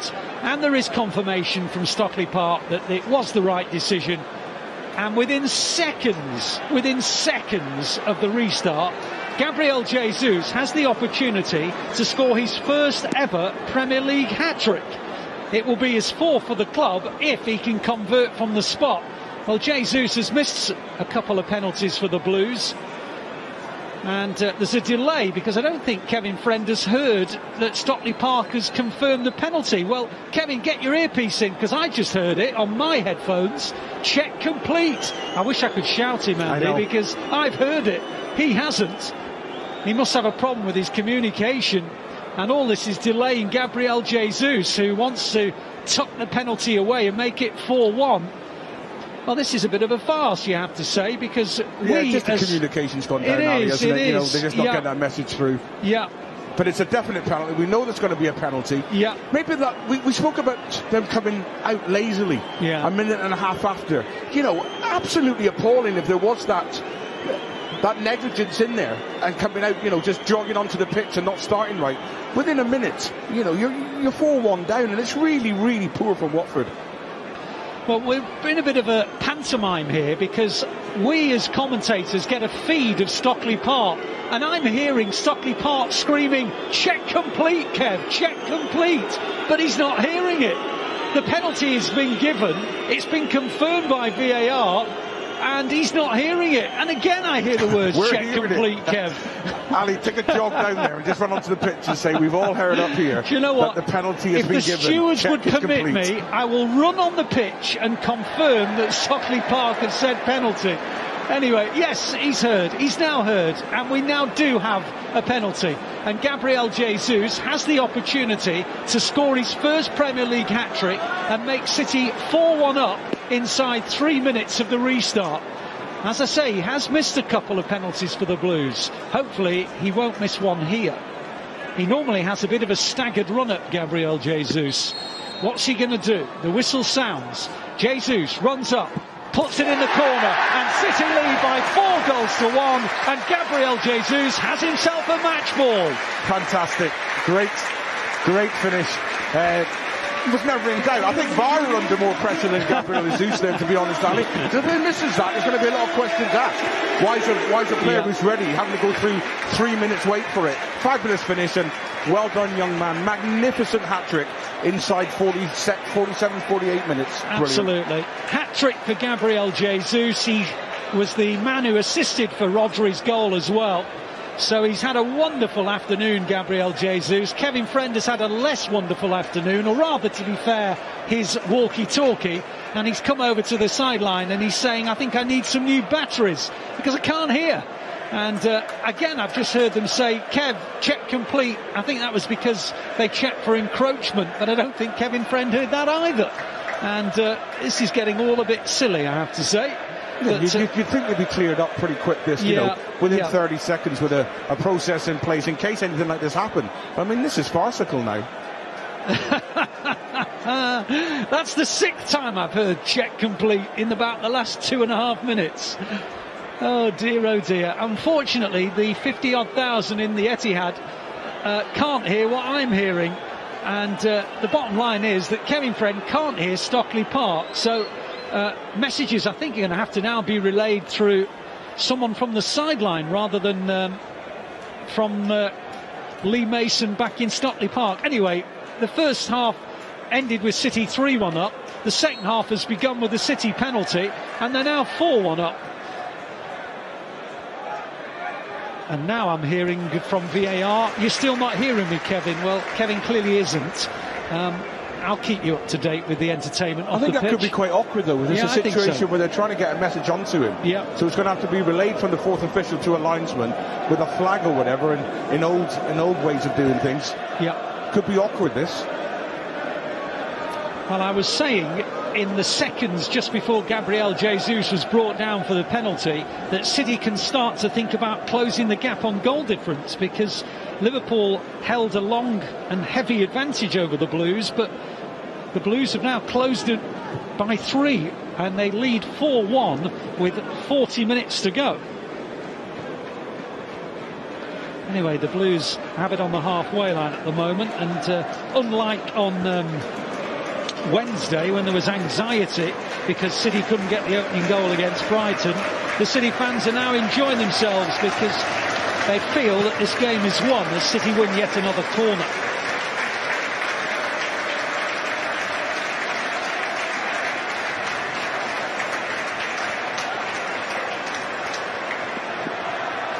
De Bruyne goes over to the far side to flip it into the box, and Laporte is up, and Diaz is there, and Fernandinho and Rodri, all players who are excellent aerially. The delivery, though, is cleared as far as Zinchenko, who thought about shooting and then changed his mind and went for a pass to Jesus. And the form that Jesus is in today, it's not a bad option to play it back to Gabriel in this mood. Just going back to the goal difference situation, at the start of play, Liverpool were 6 better than City, plus 61 to plus 55. Well, of course, now City have halved that, and they're just 3 behind in goal difference terms. And remember, the last time they faced Watford here at the Etihad, they won 8-0, Andy. Yeah, look, I don't think it will play a part, but obviously it's important. You know, we've won titles before on goal difference, so it shows just how important it is. And just keep doing what we do, keep moving the ball, be patient, be professional, and be sharp in your movements, and the opportunities will come. Whether we take them or not is a different thing. Gabriel Jesus has now scored 7 times against Watford. Not as many as Raheem Sterling, who's scored 11 times against them, and it's he that's on the ball. And on it goes to Grealish, and on it goes to Jesus. City in the penalty area. De Bruyne, Jesus, another one! He's filling his boots, Gabriel Jesus. The ball like a magnet to his feet, and he slashed in another one. City 5, Watford 1. Beautiful phase of play. You know, they kept the ball, they got the turnover from Watford, and then 2 or 3 passes. The timing of the pass has to be precise. All the movements have to be correct, and they were. When they are, you can't stop it. It's fantastic. Well, he has now banged in his 4th and City's 5th. Just a little ricochet there. Turnover from Sterling. Great. This weight of pass from Jesus is perfect. Pull back, and fabulous finish. You can't stop it when the timing's that right. A little bit of good fortune in midfield. Raheem makes a great decision, and the timing of this ball there now, and then, yes, fantastic. No answer to that. Now it could be a painful afternoon. Absolutely. Now it is a goal difference game. And Gabriel Jesus is now on 93 City goals. And like a cricketer at Lord's, you start to eye your century when you get into the 90s. Well, he's got 4 of them this afternoon. As Fernandinho goes in for a challenge, the referee didn't like it. It was a 50-50 with Cleverley, and it's a free kick to Watford midway inside the City half. I think Cleverley's done well there to get up. Credit to him, you know, because if he stays down moaning, it's a definite yellow card. City about to bring on İlkay Gundogan in a moment. I wonder if it might be Kevin De Bruyne who's taken off just because of Real Madrid looming large on Tuesday, and you want your prized asset to be fresh and unhurt and unharmed. Anyway, the free kick's been cleared by Fernandinho. It was Zinchenko who then thumped it forward up towards the man of the moment, Jesus, who, barring something quite remarkable, is going to be today's man of the match. João Cancelo is tackled, Kevin De Bruyne then wins it back and then emerges with the ball for City, and he scampers forward, and then I think he was looking round behind him for an option and lost the ball. Anyway, it breaks for Laporte. So inside 10 minutes of the second half, City have gone from 3-1 to 5-1. Jesus has gone from 2 goals to 4 goals, and City's goal difference has now gone from plus 55 to plus 59. And they're only 2 behind Liverpool. But I don't think that Jurgen Klopp would have expected any other result than a City win today, but there's something about a statement victory that surely has a part to play at this time of the season. Yeah, listen, we can only take care of ourselves. We can only put the performance out there and trust the process, do what we do, which is moving the ball with very similar patterns and rotations, and then hopefully we're clinical. Today we've been very, very clinical. We look at the bench, and when you've got Mahrez and Gundogan to come on, we've got fantastic options to keep the tempo up. Let's not let off now. Let's go and make this 6, 7, 8. Well, as my hunch was correct, Kevin De Bruyne is being given 35 minutes off ahead of Real Madrid.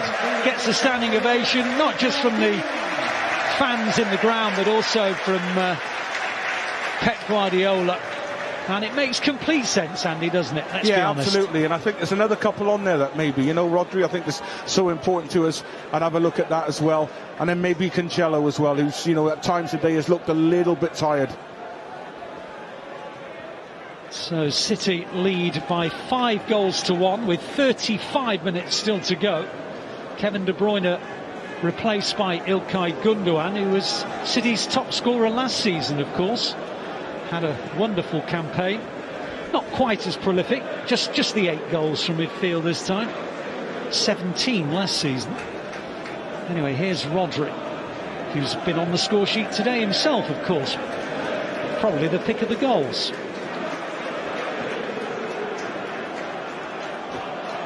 As for Watford, we barely mentioned them, of course. They're 7 points adrift of the safety line, and of course now their goal difference has taken a pounding. So they're in big trouble, and I suspect they will go back from whence they came to the Championship, barring something quite remarkable in the last few weeks of the season. Anyway, Fernandinho plays it in. Zinchenko's arriving. He's not going to get there because it was a good clearing header by Ungakia, and it was just as well for Watford that he got there, because Zinchenko was ready to pop in his first goal of the season. Sterling, meanwhile, has won a tackle, and great recovery run from Raheem Sterling. Fabulous at this stage of the game with the scoreline the way it is. 40-yard run, backed up by Grealish, backed up by Rodri, and then turned over again the importance, the desire and the honesty of the squad. So it's a Watford throw round about the halfway line.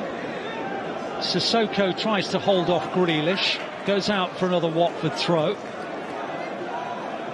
Pep Guardiola certainly now can just have a little bit of a thought to Tuesday night and Real Madrid. I was just looking, and I believe that the whole of La Liga, the whole of the Spanish league, are having a weekend off. So Villarreal, who would play Liverpool, and Real Madrid, who play City, will have had a whole gap weekend to prepare for this match. And is that in preparation? Absolutely. Was that planned? Absolutely. Wow.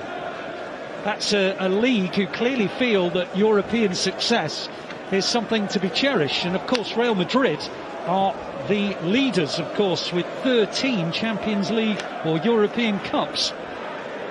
Anyway, City, of course, haven't had the weekend off, but to be fair, City have still managed to rest 6 players today, or at least change 6 players, I should say. Anyway, İlkay Gündoğan joins in the attack. Out it goes to João Cancelo in the right wing position, into Sterling inside the penalty area. Watford now playing for pride and to make sure they aren't on the end of a bigger hammering than they're already on the receiving end of. Sterling plays a 1-2 with Rodri. It's clipped into Gündoğan. Gündoğan with a cross, and Sterling almost got to it, and Ungakia clears it for the corner. There are goals here for City if they want them. Just got to keep moving the ball.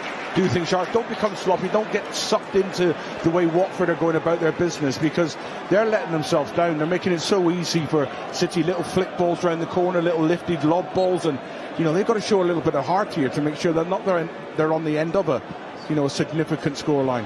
Well, the corner's come into the area and it almost broke, and Rodri hits it on the volley, but he's off balance and it goes over the bar. It was not particularly well defended, that. Good chance, both for Diaz initially and then Rodri latterly, Andy. Yeah, another good half chance. Difficult with bodies, running out at you to actually keep that down. You've got to put it into bodies anyway. So, a goal kick. We're only in the 60th minute at the moment, and Nathan Ake is about to come on as well. In fact, he's going to come on imminently by the look of it, stripped off already. So one imagines maybe that it's either Diaz who's only just returned to fitness or Laporte. Anyway, in comes Sterling trying to get into the box, but he was tackled at the vital moment by Camara. And Watford can now start to build forward. Now that has to be offside, but the referee hasn't got the signal, and through on goal, and a great save by Edison. That was surely offside. Yes it was. Yes it was. The assistant's flag came up in the end. It's really frustrating. My worry in that situation is we know he's 3-4 yards offside. The worry is that one of the recovering defenders slides, one of the covering defenders gets caught out. We've seen how easy it is to twist an ankle, especially when you're lunging to try and stop a shot on goal. And it's only a matter of time before somebody does get hurt with this nonsense. Well, the flag did go up, and in the end it was a save by Edison anyway. It was Dennis who was through on goal. Anyway, Jesus in the left wing position, who's had an absolutely wonderful day, and there's still half an hour of this match to go. 4 goals and an assist for Gabriel Jesus. City have got it on the halfway line with Diaz, who plays it to Fernandinho. Forward towards Ilkay Gundogan, but one back. Watford do look a bit of a mess at the moment, and City can pick them off at will. Here's Grealish. Grealish plays it in field to Fernandinho. He taps it out wide to Joao Cancelo. On it goes to Raheem Sterling. Sterling comes in field, plays it to Fernandinho, and on it goes to Rodri, and Rodri to Alexander Zinchenko, and he plays it to Gabriel Jesus, and on it goes to Jack Grealish, and City are just weaving their patterns in and around the penalty area, and that hits Kevin Friend, and the ball will have to be an uncontested drop ball around about 30 metres from goal, but it also gives City the chance to make the change, and I guess it makes sense to give Aymeric Laporte a break as well, Andy. Yeah, I think that's I think if John Stones is fit in midweek, I expect them two to be our centre halves. Ruben Diaz has come back in, he's been phenomenal for a long time now, and rightly will be claiming a place in the starting lineup. We know how formidable he is, but I just think John Stones and Laporte will be the starters on Tuesday night. So anyway, City have got it with Ruben Diaz, who plays it back to Nathan Ake, and on it goes to Rodri. It's all happening around about the halfway line at the moment, and then suddenly there's an injection of pace as Fernandinho plays it. Joao Cancelo towards Ilkay Gundogan, and it almost span into the net. It was accidental in many ways, but Foster made a good save. Yeah, Watford are so deep now. We're able to put balls into the box early, and we're able to load the box, such as the way they're defending, and it turned into a great save. But just keep moving the ball, keep getting into wide areas, keep putting the ball into the box, working on second phases as well as the first, and we'll score more goals. Out-swinging corner, headed away by Sissoko as far as Cancelo, and he's tried to play it to Ilkay Gundogan, but it goes out for a throw. Well, it's hard not to turn your mind to Tuesday night. I mean, it's such a huge match, Andy. I know this game isn't over, and I know this game matters a great deal, but now City are 5-1 up, and we can just start to think about Real Madrid on Tuesday. It's just one of those ties that is mouth-watering. How do you see it? Yeah, it's magical, and listen, we all want to, of course, we want to win the Champions League, But the fact that we're in these positions now on a regular basis, semi-finals, Real Madrid in the semi-final of the Champions League at the Etihad, you know, it's fantastic, and it has to be embraced and also has to be acknowledged. The achievement of, I think it's, was it 3 years on the spin now into the Champions League semi-final. Fantastic from the club, and also an opportunity. Let's go and enjoy it, enjoy the moment. Well, Real Madrid will come to the Etihad Stadium having played their final match at Osasuna a few days ago, and they won it. City will have played an extra game in preparation for this, but to be fair, it's the kind of performance that you want going into a Champions League semi-final.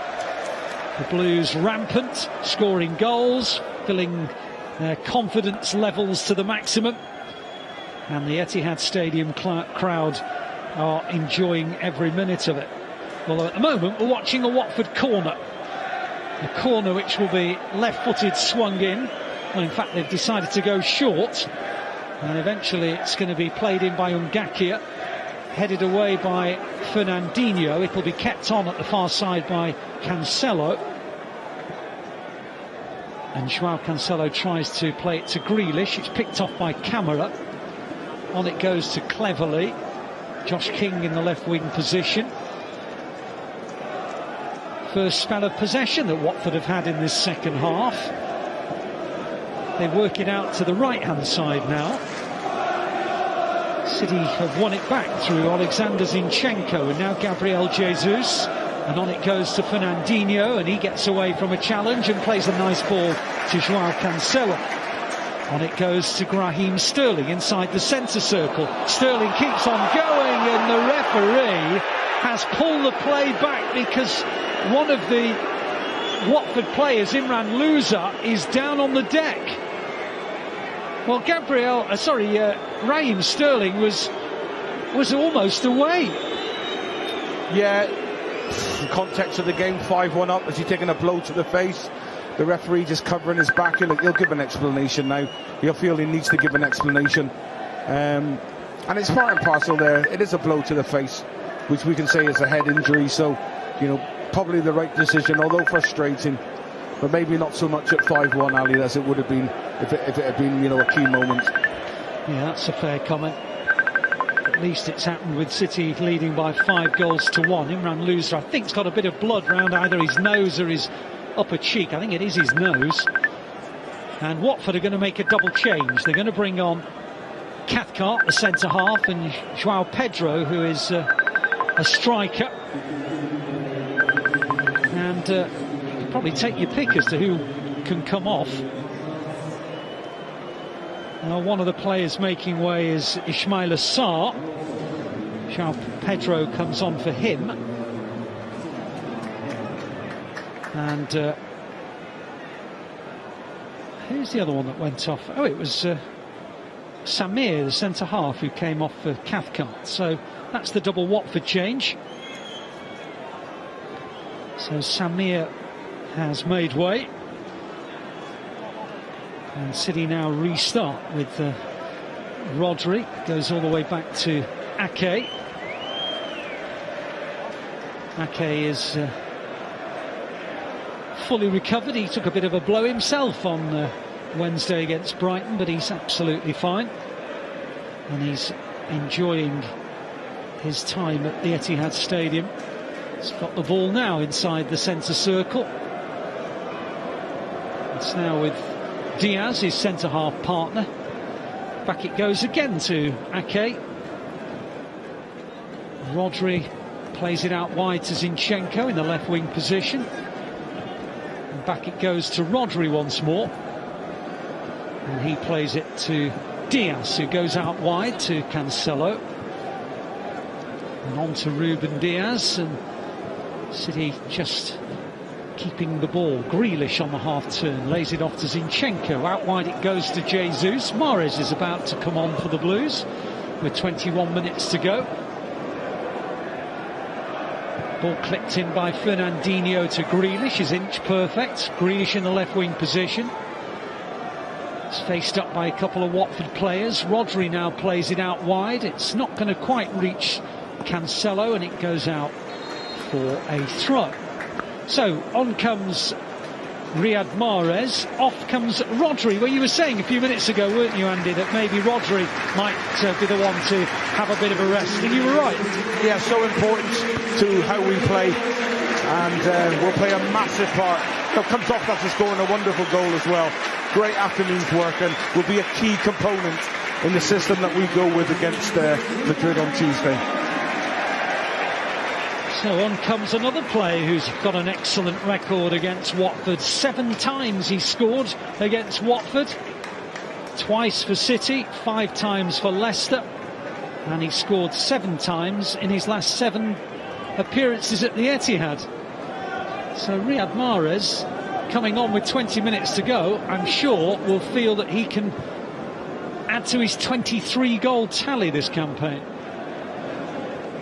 I suspect Raheem Sterling and Jack Grealish will be desperate to get themselves a goal as well, as Cancelo picks it up near the corner flag for City, plays it in field to Mahrez. Mahrez, his first touch is nice and tidy, and now it's off to Fernandinho and into Sterling. Sterling can't get away from Cathcart, and then Cathcart ran into Fernandinho, and Fernandinho puts a bit of pressure on Foster, but the ball is cleared. It's not a great clearance, goes straight to Ake on the halfway line.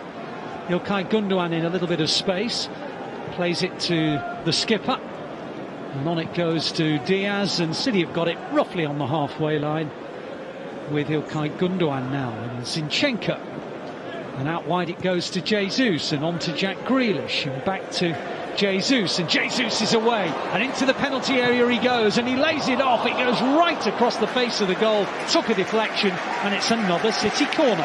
Yeah, it's important that we keep, we've got to take a lot more from this game, because there's an opportunity to score goals, plus not get into bad habits, and Watford have now just accepted that they've just dropped into like an 11-man block almost. So it's about us making sure that we do things right now. Don't get into any areas where first touch is reckless and we might have to end up in a difficult situation in a tackle. Just keep doing things correct. Well, that City corner was cleared. Jesus is trying to get it back into the penalty area again. And Dennis is bursting forward for Watford. Tries to get beyond Grealish, who wins it back for City. João Cancelo in the tackle, and it goes out for a City throw near the halfway line. 18 minutes to go at the Etihad. City 5, Watford 1, as VAR once again shout very loudly to try and get the attention of Kevin Friend. Kevin Friend, I think, has just gestured that he can now hear his colleagues back at Stockley Park. It's been a pantomime. Anyway, more importantly, forward comes City again. Ilkay Gundogan out towards Sterling in the right wing position, and he comes towards the edge of the penalty area, lays it off to Fernandinho into the gap towards Jesus. It's cleared, picked up by Diaz. Diaz on to Zinchenko, who gets it back from Gundogan, and Gundogan then looks up and plays it to Mahrez. Mahrez plays it in field to Ake, and across it goes to Zinchenko, and along the line to Jesus, and into Jack Grealish, and Grealish to Gabriel Jesus, and on to Alexander Zinchenko, and Ruben Diaz on the halfway line plays it to Fernandinho. Across it goes to João Cancelo, and he lays it back to Ruben Diaz, and now Nathan Ake in the centre circle plays it to Zinchenko. Outside it goes to Jesus in the left wing position. Jesus towards Grealish, it's cut out, and Watford can clear it through Ngakia. Well, he passes the responsibility, and in the end it's Cavacela that gets it away. Watford have it with João Pedro, lays it off to Ngakia. Fernandinho makes a good tackle, but the referee disagrees and says it's a foul. Pep Guardiola doesn't think so, but it is a free kick to Watford, and Watford are going to make a change, and Imran Louza, who was nursing a blow to the face a few moments ago, is going to be replaced by Edo Kayembe. I think it's a harsh foul. I think it's fabulous bit of understanding the game, and Fernandinho at his very best. He's read a situation 2 steps ahead of the player receiving the ball. Great closing down, and for me it's not a foul, but him at his very, very best. So we're into the last 16 minutes at the Etihad Stadium, and after all the tension that was all over the Etihad Stadium on Wednesday against Brighton, there has been very little tension today. Indeed, City have been filling their boots, particularly Gabriel Jesus, and City lead by 5 goals to 1 with still 1/4 of an hour to go. Zinchenko managed to keep it in play, did he? Yes, did well. Stretched out his boot, kept it in play. İlkay Gundogan on to Jesus, on to Grealish. Grealish is foul, free kick to City. It's fairly central, probably too far to shoot, to be truthful, but you never know, someone might fancy a crack. Ray Lewington and Roy Hodgson are absolutely furious that there wasn't a throw-in given when Zinchenko kept the ball in. To be fair, I can't tell from here, but Roy Hodgson's much closer to the action and thought it had gone out of play, and he's telling the assistant referee exactly that. Anyway, it's a free kick to City, which Mahrez isn't going to shoot. He's going to flick into the box. In fact, he plays it low to Jesus. Jesus on to Gundogan. Gundogan, City in and around the penalty area. In by Cancelo, headed away by Ngakia. And in the end, it's cleared to Sissoko and out off Zinchenko for a Watford throw. Well, it's a horrible feeling when you're a team who are heading in the wrong direction. You know you're going down, you know you're beaten in this match, and unfortunately it does seem as though Watford are going to be back in the Championship. To be fair, it wasn't all that long ago, Andy, that City fans were going through the same feelings with a team that were yo-yoing between the Championship and the Premier League, so you have to have a bit of empathy with the Watford supporters. And they have, they have the qualities there, and they've shown over the seasons that, they are one of these clubs that bounce back. Maybe a Norwich or a Fulham similar to that, and I'm sure they'll go ahead next season. Today for me, I don't think they've helped themselves. I've seen more passion from the manager and the assistant over a ball going out of play rather than his team not coming out right for the second half, which I think is really, really poor. They've set up poorly and they've got it all wrong. We've been clinical, but we still haven't been at our complete best, and it's been a really, really easy afternoon for us. As Diaz plays a long ball towards Riyad Mahrez in the right wing position. Infield it goes to João Cancelo, who's tackled just as he was bursting into the penalty area.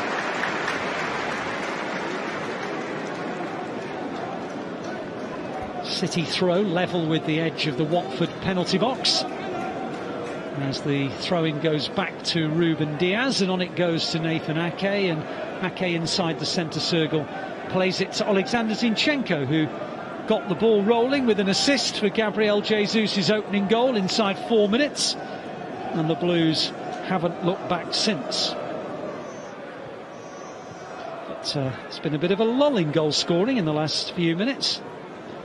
Gabriel Jesus scored with a penalty within a couple of minutes of the restart and then made it 5-1 in the 53rd minute, but we're now in the 78th and there hasn't been any further additions. Watford have got it with Sissoko. He's given it away, but then too so did Zinchenko. One back by Sissoko, and he plays a decent ball out wide, but Dennis can't keep it in play, and it goes out for a City throw. And it's been an absolutely ideal afternoon for the Blues, really. They've won, they've got their goal difference up, they've been able to rest key players, and by the look of it, they don't seem to have picked up any knocks and anything that's going to keep anybody out of Tuesday's Real Madrid game. And they've also opened up, or will have opened up, a 4-point gap at the top of the table, ahead of Liverpool versus Everton tomorrow afternoon. City just playing it amongst themselves at the moment. Eventually it reaches Mahrez, and on it goes to Fernandinho, and into the gap for Jesus, and Jesus to Zinchenko. Zinchenko across the face of the goal, and Mahrez couldn't quite take it in his stride. and it's cleared, and the danger passes for the moment. And Watford are making a decent counter-attack here. Sissoko plays it forward, and Josh King to the edge of the penalty area, and on it goes towards Sissoko, who loses it, and away comes Mahrez for City. Mahrez creeps across the halfway line, plays it in field to Fernandinho. Fernandinho crosses the halfway line, looks left, looks right, plays it to Gundogan and gets it back again. And now Ake with 10 minutes to go at the Etihad Stadium. City's goal difference is now just 2 fewer than that of Liverpool. Who knows whether goal difference may still play a part this season. Grealish, Cancelo, Diaz, back to Joao Cancelo again, into the gap towards Mahrez. It's headed away by Cathcart, cleared up towards the halfway line where Dennis takes it, and now Watford are trying to build a counter-attack here. On it goes to their substitute, Joao Pedro, and his pass is a little too heavy, but Ngakia keeps it in Watford possession as they reach the final third. Ngakia again, can't find a way past Zinchenko. The referee says it's a foul, so a free kick to Watford. It's in a decent position as well. A threat to your 5-2 prediction, maybe? Don't know where you dragged that one from, Ali. 5-2, but it's got an opportunity more than any of our other predictions throughout the team today. Trust me, I don't want it to end 5-2. OK, Watford free kick, attacking position, about 26 metres from goal. To the right of the penalty area.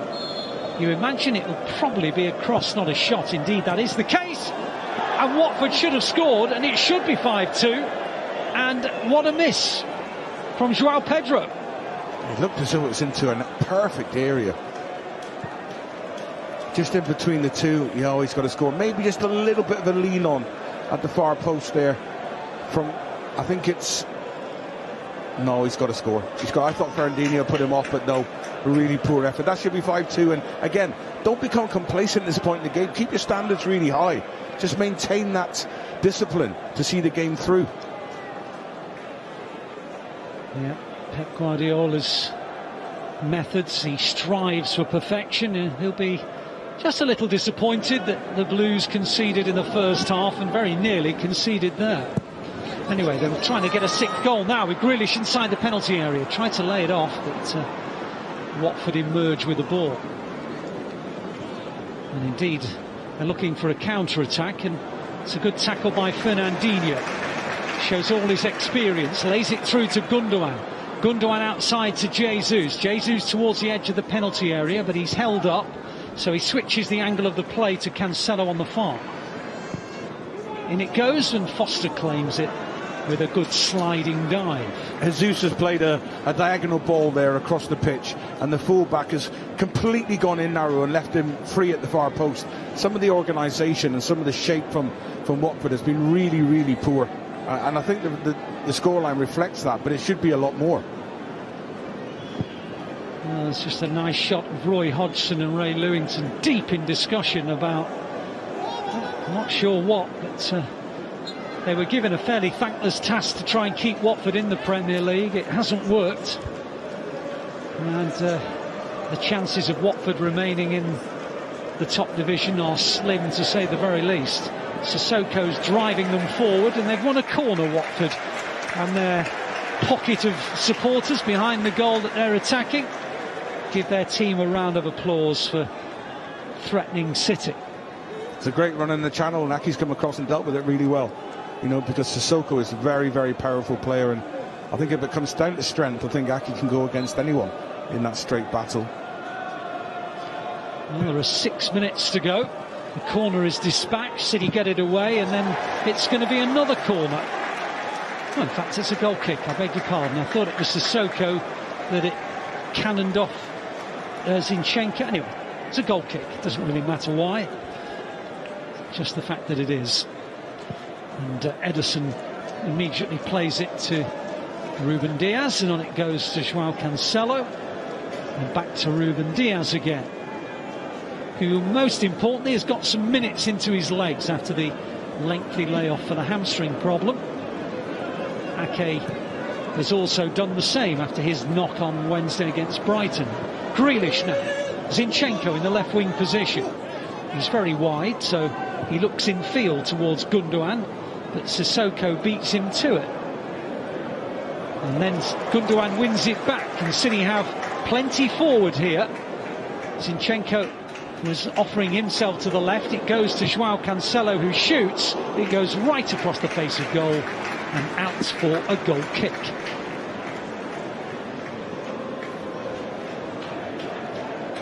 Steps in. Yeah, I think the reaction from Foster told us, you know, they was never in trouble with it. But those opportunities arise, and the way City play nowadays, I'm sure they work on that in training now, shots from outside the box, Ali, because teams are so deep, and it might be that somebody arriving, whether it's a full-back or a midfielder, similar to the goal that Rodri scored. You know, that'll become more prevalent as time goes on against better teams as well. Well, at the moment, with less than 5 minutes to go, it does seem as though City have stuck on 5. And they were 5-1 up in the 53rd minute. They haven't added a goal since. Not for the want of trying. And here they come again with Sterling. Sterling towards the edge of the penalty area. Sterling, and still Sterling. Lays it out wide. Mahrez now. Back to Grealish. Grealish! Saved by Foster. He's disappointed, Jack Grealish. He never quite hit it with the venom he was after.